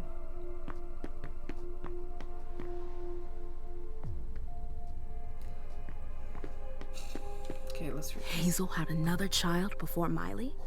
Shit. I had no idea. Ooh. Seeing as how it ended, I'm not really surprised. Oh, okay. Subject, destruction of Erlance Cardiel. Status, successful. As per advance information, your child was found in a warehouse on Offenbach Street. The area was deserted. I entered the premises at approximately 2:20 a.m. When Erlance Cardiel saw me, he seemed to understand what was going on. At first, he tried to negotiate, but when I knocked him down, he quickly got up and tried to escape. It was only after he was thrown against a wall that he really understood that only one of us would ever leave the hangar. His head hit a metal railing many times. He then stopped moving altogether. I went to get the gas cans I had brought with me earlier. After spraying gasoline all over the premises, I set it on fire. I stayed there until the fire was over. Your child is now ancient history. Damn. That's some heavy shit. Haha. I understand better now why Dijon never mentioned his sire. My prince. Hazel's always one step ahead. My trip to New Orleans was for nothing.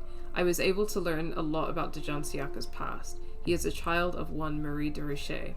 If her name isn't familiar, that's to be expected. She is rather ordinary. But interestingly enough, she had ties to the Hartford Chantry. Indeed, not long after her unauthorized embrace, she was sentenced to final death by the Hartford Tremere. Her escape led her to Louisiana, where she met Siaka. She embraced him in a voodoo ritual that I didn't understand much about. But it seems that it left a deep impression on Mr. Siaka, who has been influenced by this magic throughout his existence. It appears that he has come to New England to settle a score with Hartford. I think we could use this to our own advantage, given the arrangements we envision. For example, we could make him part of the Boston court. It shouldn't be too hard to make him your puppet, especially if we promise to solve his problem. He could then be put in contact with the Chantry, perhaps a sleeper agent, or he could take on responsibilities while remaining our puppet. However, if Deneb Osborne were to discover what I have learned, Mr. Siaka's existence would undoubtedly be threatened. It's up to you to decide. However, I think this is a golden opportunity, and that it would be a shame to pass it up. I plan to stay a few more days to clarify some points. I'm sending you this message through a reliable servant. I will then return to court as soon as possible. JD. Okay, so I got the miniature swan. Maybe the miniature swan will open up, will get me the key that I need.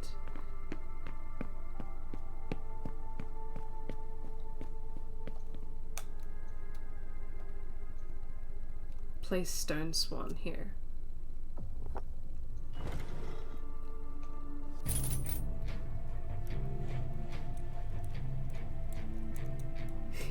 Hell yeah. Okay. There are faint marks on the wall. I wonder if... Oh boy. Oh man.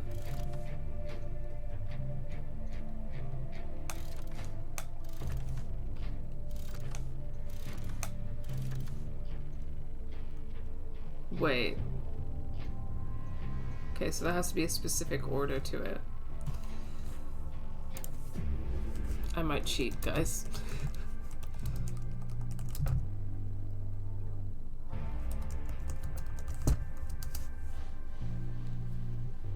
The Masquerade.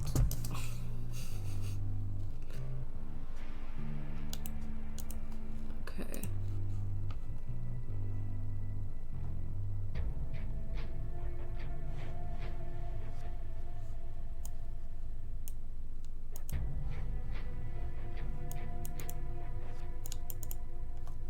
Oh.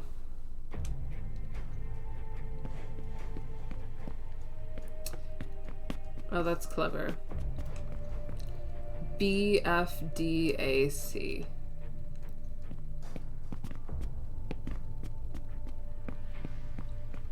I mean, I figured that out all on my own. B F D A C. That noise. Something moved. This.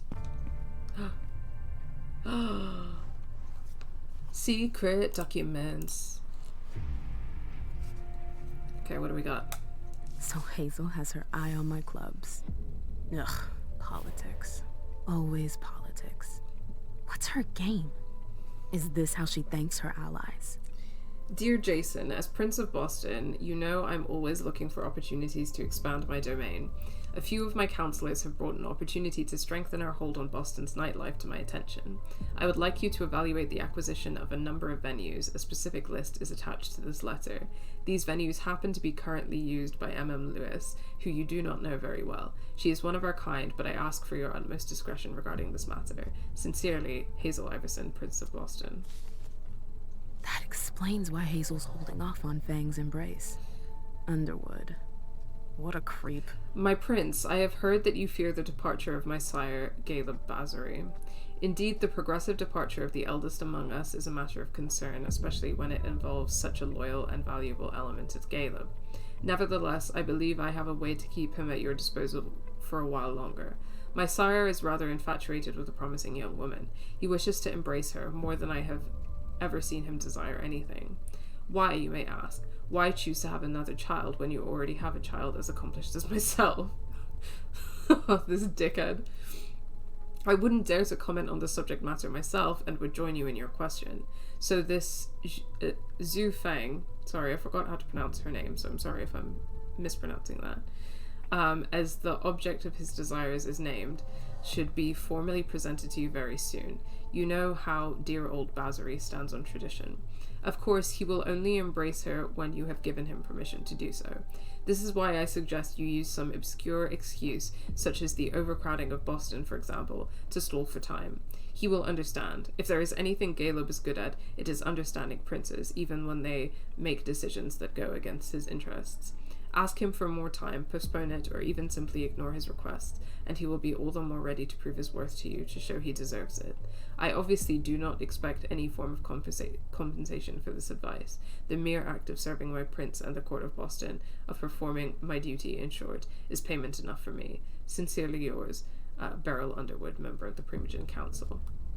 Bazori is a loyal dog, and Hazel's got him on a short leash. Caleb evaluation by Jara.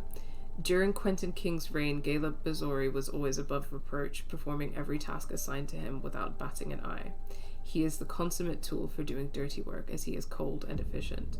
I won't even begin to tell you how many thin-blooded anarchs or dissidents he has faced and defeated. Such overwhelming loyalty to your predecessor would suggest that he be sidelined or even removed. Nevertheless, I urge you not to rush down this path. On the contrary, keeping Caleb Bazori as close to you as possible seems to me the wisest thing to do.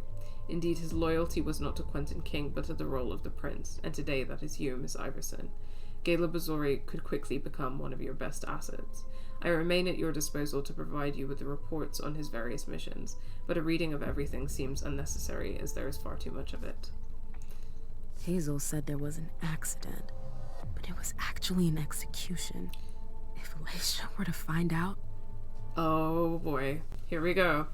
Dear Ms. Iverson, it is with a heavy heart that I confirm that I carried out your orders last night. Halsey is no more. So you will most certainly experience less fear of new incidents. I have already made arrangements at the Institute for Leisha. Oh no! Oh no! Oh. I have already made arrangements at the Institute for Leisha because I am certain that she will be shocked and that she will become unwell. While I understand your reasons with all due respect, I must warn you that Halsey's disappearance will not necessarily result in increased potential for Leisha to have visions. No, that's so sad. I fucking knew that Richard Dunham was a piece of shit. This is just one amongst many other reasons. What a dickhead. I will tell Leisha that there has been an unfortunate accident, and if required, I will manipulate her memories to avoid the worst. You can count on my discretion, and I will be tomb regarding this matter. Sincerely yours, Dr. Richard Dunham. No. Oh. Okay, let's close that. And can I close everything else? No? No, I can't do that? No? I gotta leave my tracks behind?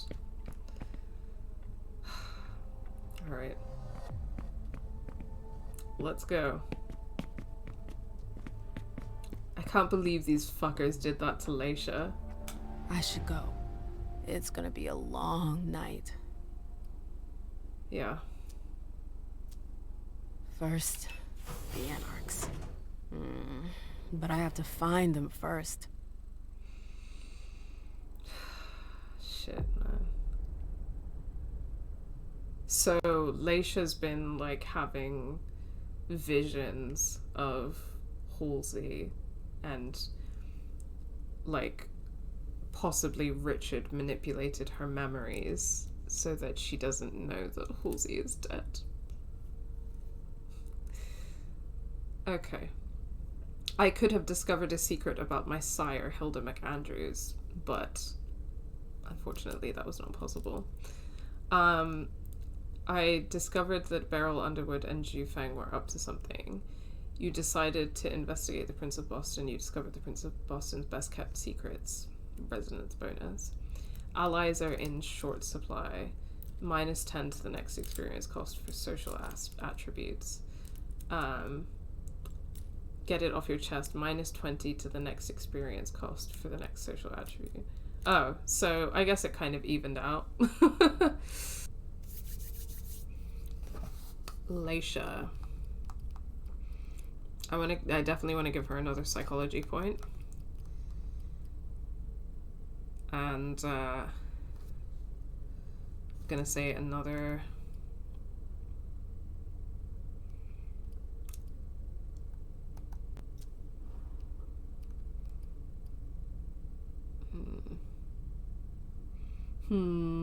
interesting. Okay.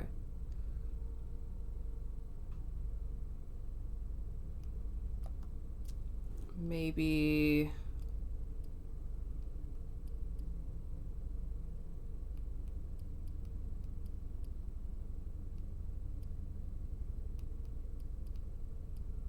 social's quite cheap, so I'll get one of those, and then I feel like deduction could be good for Leisha, so let's go. Whew, fingers crossed that was a good idea.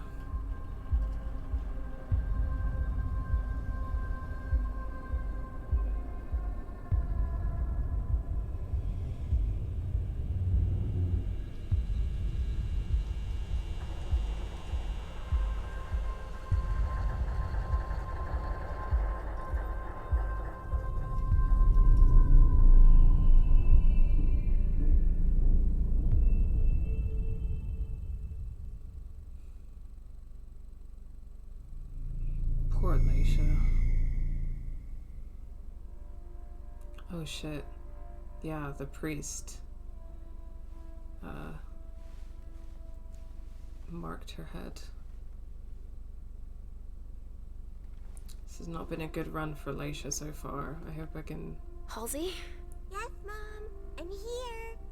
Oh, this is breaking my heart. Oh, I'm so sad now.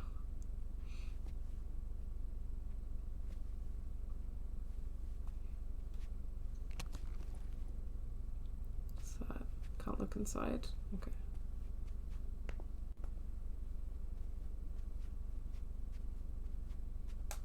I know that someone predicted that Halsey was probably not real, but I'm still very upset about it. Okay, so we're in Dunham's office, it looks like.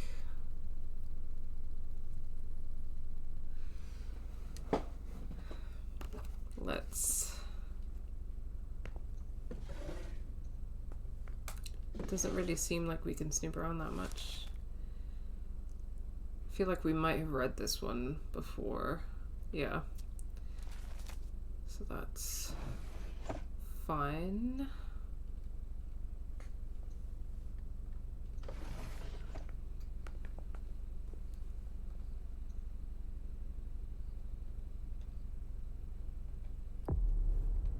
And I should be able to use this floppy disk.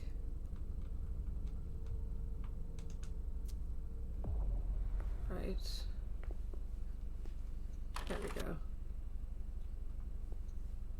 Examine. Only Richard would still use that.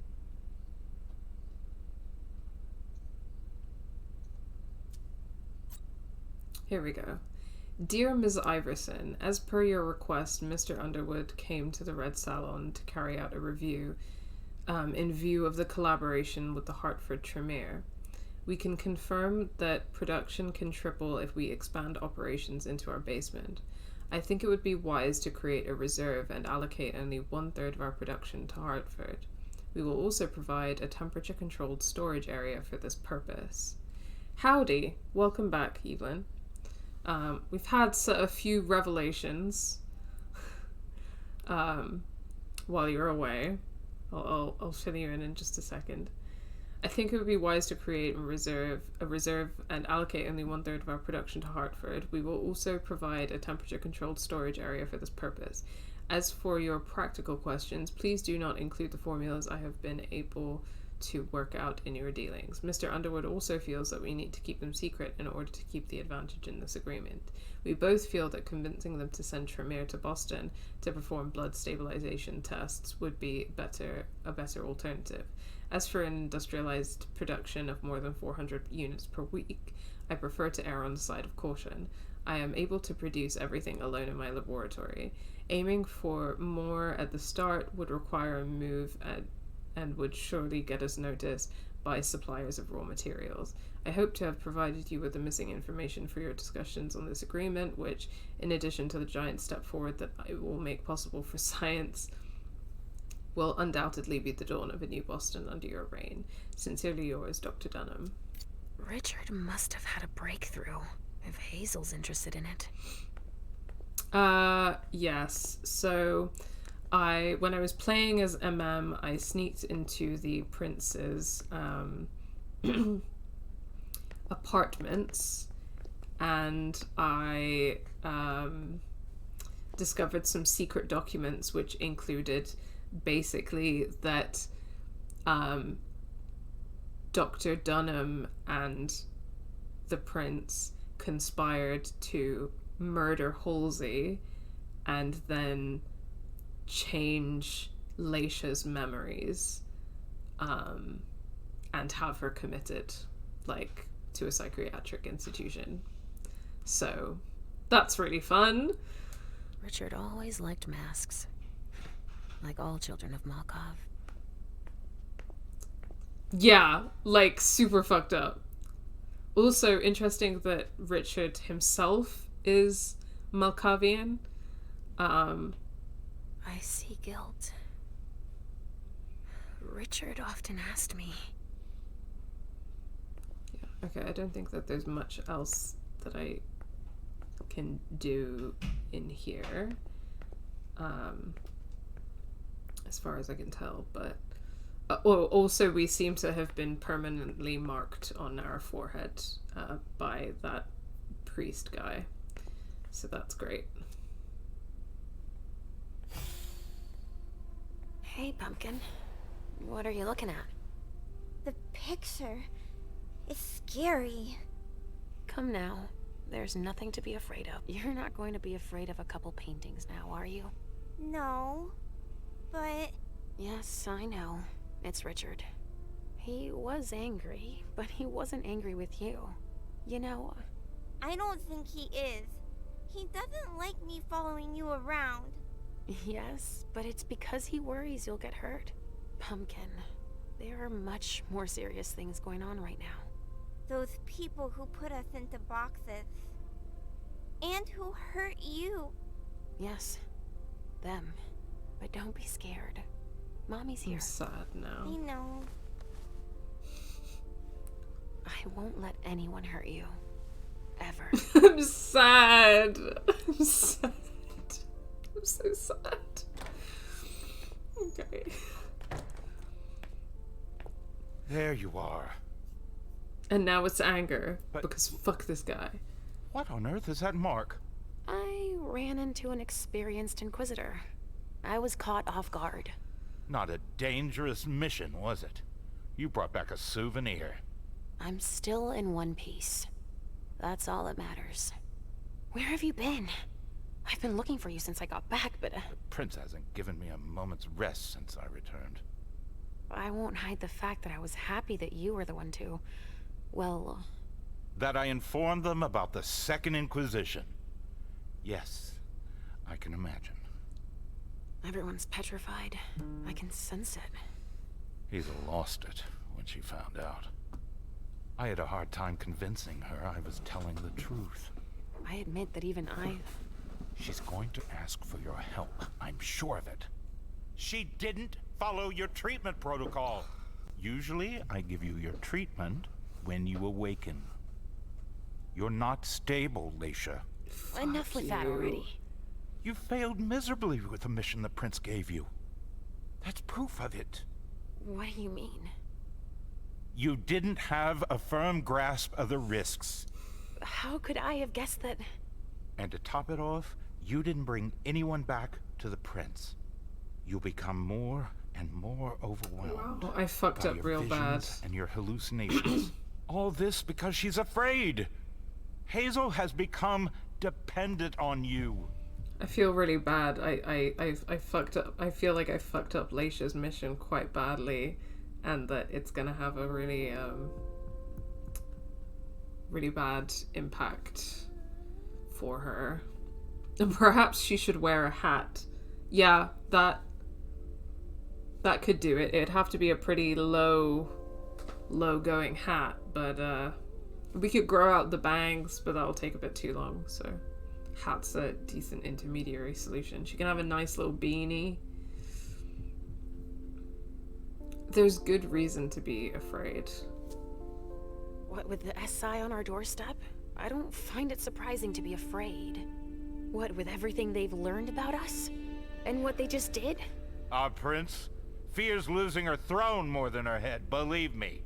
She needs your premonitions to help her anticipate the future, to try to influence the course of events. The beanie with the suit would be a look. It would be a good look. It would really work for her.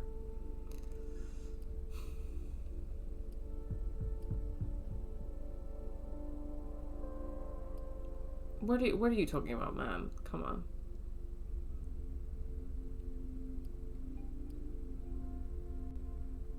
on. Hazel doesn't even understand that. I don't want to risk saying that to this guy. So, what are you talking about? Wait a second. I don't see how my visions can help her. Nor do I. Our visions are nothing more than possible metaphorical futures. Excuse me? Pardon me. Dropping the professional jargon, you only see things that could possibly happen. But then why are they so important to her if nothing is certain? Perhaps she wants to see if it's still possible to change the course of events. But they're never very specific. And I hardly remember them. Why is that? All I know is that she's kept me distanced from you a few times to seek your help. Often you didn't have any precise memory of what transpired, or only partially remembered it. Is she manipulating my memory? It would be the best way for her to keep your vision. You're manipulating my memory. I know that because I saw the fucking letter when I was MM. Take it immediately. But Leisha hasn't seen it, so she doesn't know. But I know. I don't have time to break this to you gently. I have to go straight to the point. What are you talking about?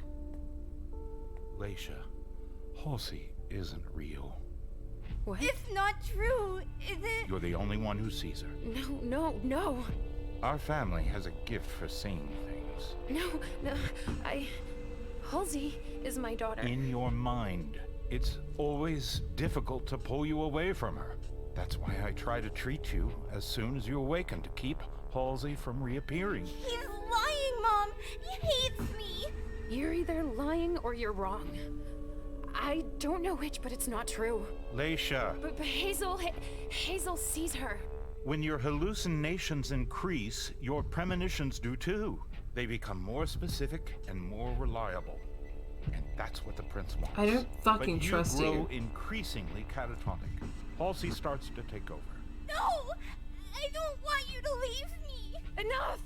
Shut up, both of you! It's just you and me, Leisha. Oh, no. He's a liar! It's not true! I regret having to inflict this terrible shock on you. Each and every time. Every time? Leisha, the prince wants to see you. Immediately. Yes, of course. Just a minute. I'm not supposed to be here. I should have left for the Red Salon already. Why? No, you can't just leave like that. I have too many questions. Hazel doesn't like to wait. Yeah, Halsey is missing in the zoomed out shot. Go now. Obey the prince, Leisha. Stay where it's safe, and above all, drink. No. I don't trust you. There. Like, I don't trust him. I'm coming. I don't fucking trust him. Especially now that I know that he's been messing with my head intentionally. Leisha, I wanted to... I mean, I don't trust her either. The prince sees me. See, Mom? Richard's a liar. Are you alright, Leisha? You seem... Quit pretending. Come now, Leisha. What's wrong? You've been pretending to see Halsey since the very beginning. Why did you lie to me? Lie to you? I didn't lie to you. Halsey is part of you, and I accept you just the way you are. That's all. Oh, boy.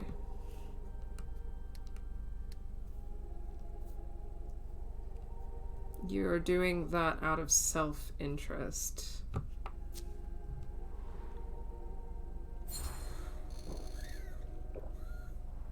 You're really only interested in my visions. You've been manipulating me because you're afraid of the future. I fought hard to earn my place. I don't want to lose it. Yes, but why have you been manipulating me? Manipulating you? I've done nothing of the sort. It's not as simple as that. Hallucinations, premonitions, these visions are part of you. So, Halsey, you're calling her a vision? I don't think Halsey is putting anyone in danger, especially not you. I don't think anybody should tell you to change who you are. I think you still betrayed me.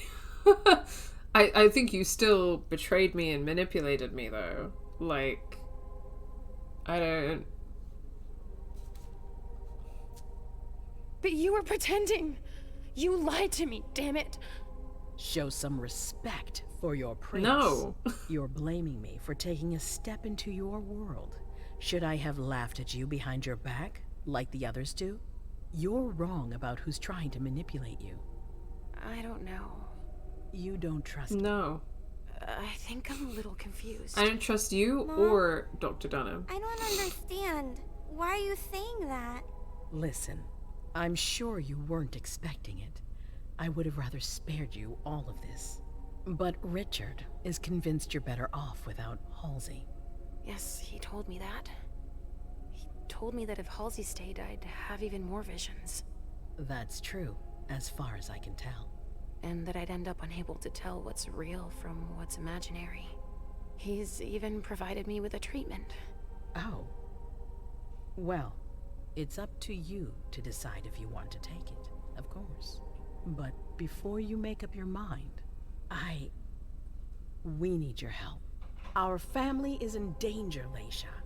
I don't know if I can. I don't really feel like... The Second Inquisition is here. You saw them yourself. Mom, I'm tired. This isn't fun anymore. I want to go home. Please? I'm tired too, Sugarfangs. You need to help us.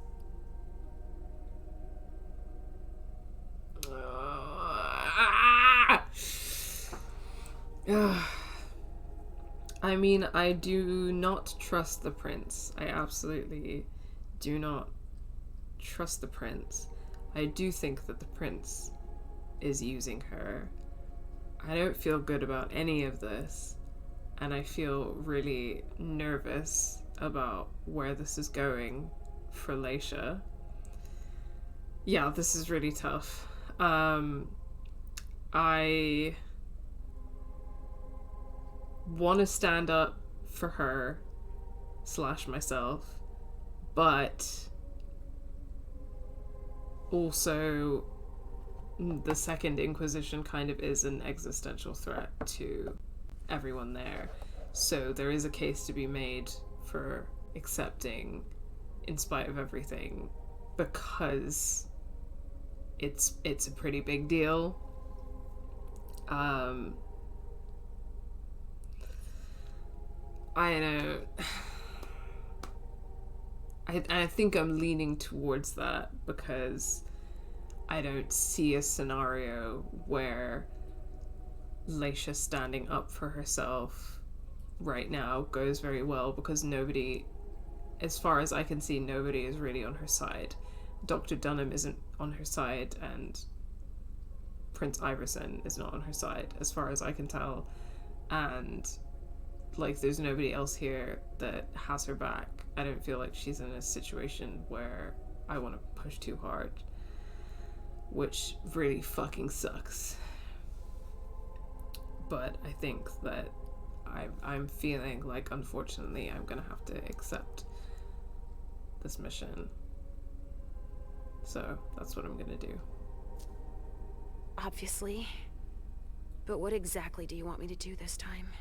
An impression, an opinion about what's going on. A premonition, basically. Don't take it like that.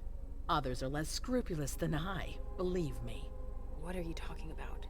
Richard, for one, who has manipulated your memory multiple times. What? Ask him about it. Just know that there are far worse than me creeping around you, Leisha. Mom? It's not as simple as that. I don't choose when they happen. Mom, listen to me. Yes, sweetie. What is it? There's no point.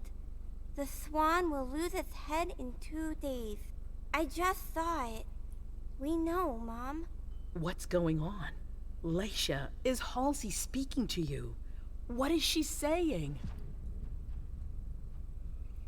Okay, I think that what Dean said in a previous stream about the Swansong being like an existential threat to vampire kind, like an apocalypse type event, seems pretty, like that's what's happening.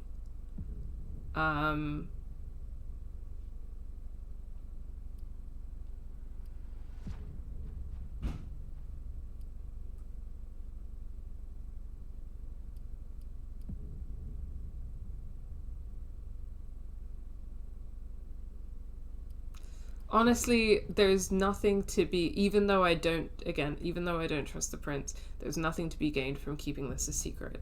Like, it doesn't help anyone, it doesn't even help, like, Leisha. So I think that I probably just ought to say that. Let's get this over with. Halsey sees a swan. It'll lose its head in 2 days. But that could mean a lot of things. It's not very clear, you mean? Nothing's ever certain, and... Of course. There's got to be a way to shuffle things. There must. Not after everything I've done. I won't believe it.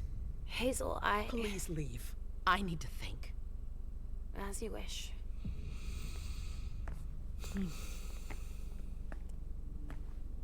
I feel so fucking bad for Leisha.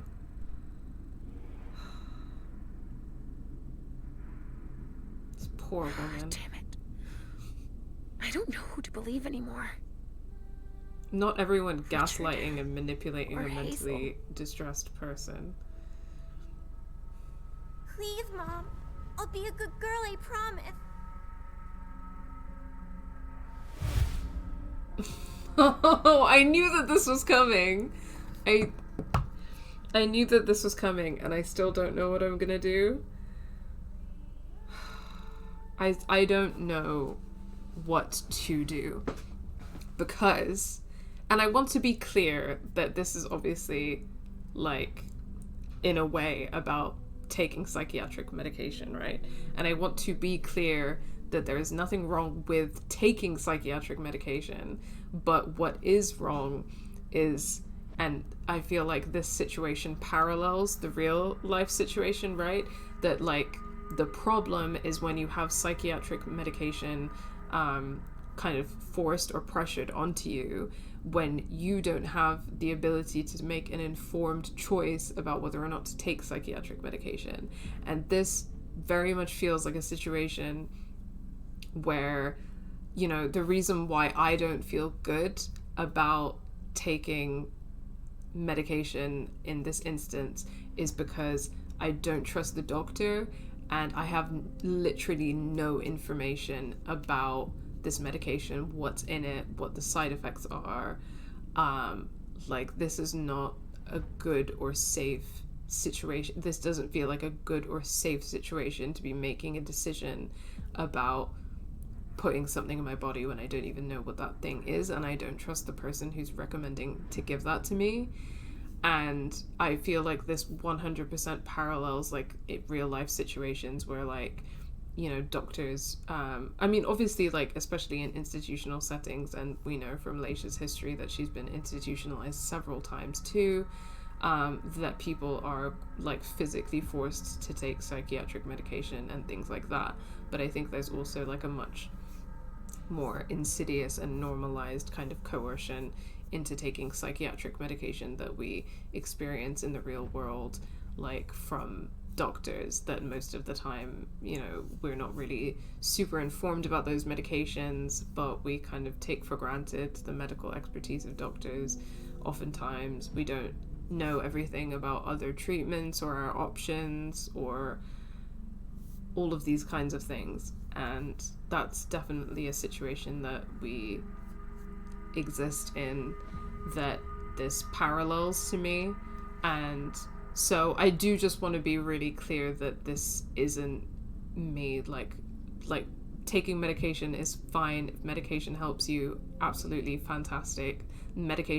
Taking medication is not, like, morally good or bad, and if it helps you, and that's fantastic, and you should take it if it helps you. But this is about the agency of the patient. This is about the medical industrial complex being a system that doesn't give us agency, where we don't where we oftentimes don't get to make informed decisions about the medication that we're taking.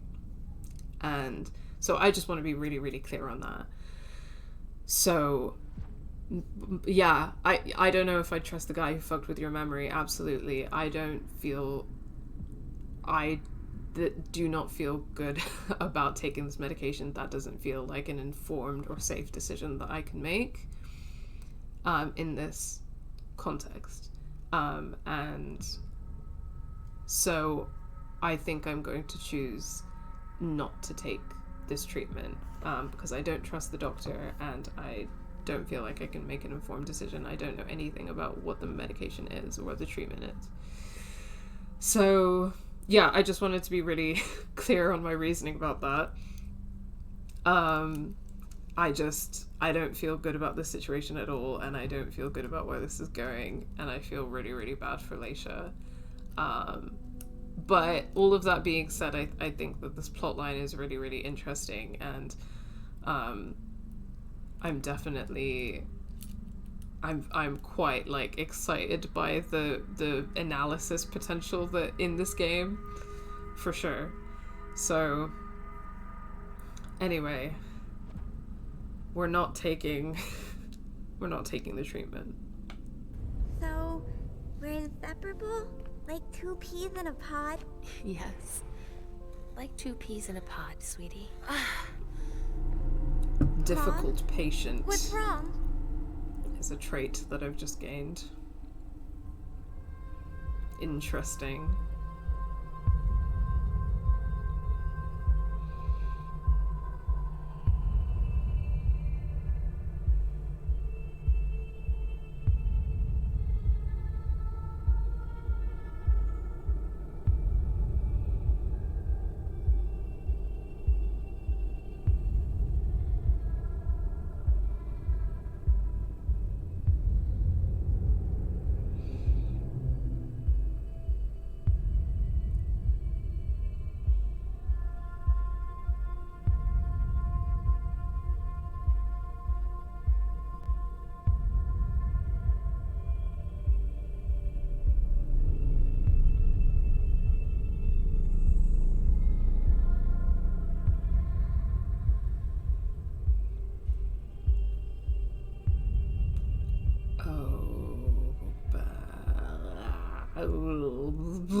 Sounds.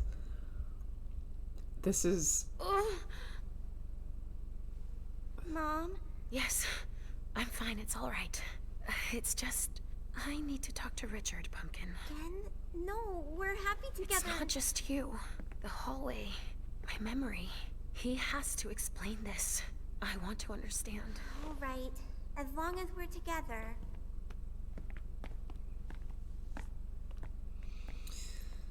Oh boy.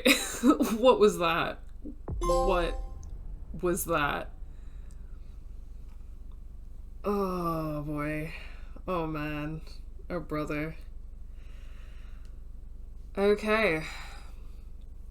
I chose to listen to the prince and stay with Halsey. That's, as I've discussed, that's not how I would frame how I made that decision. But it is what it is. Minus 30 to the next experience cost for any knowledge for difficult patient. That's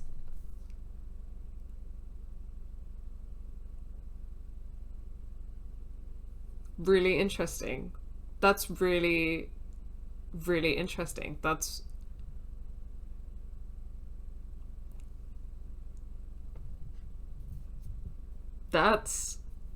sure is something. Okay, alright, so that's scene 5 done from all three characters' perspectives.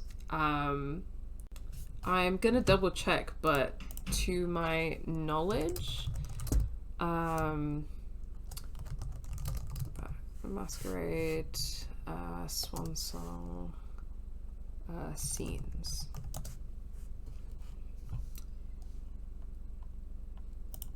I think that there are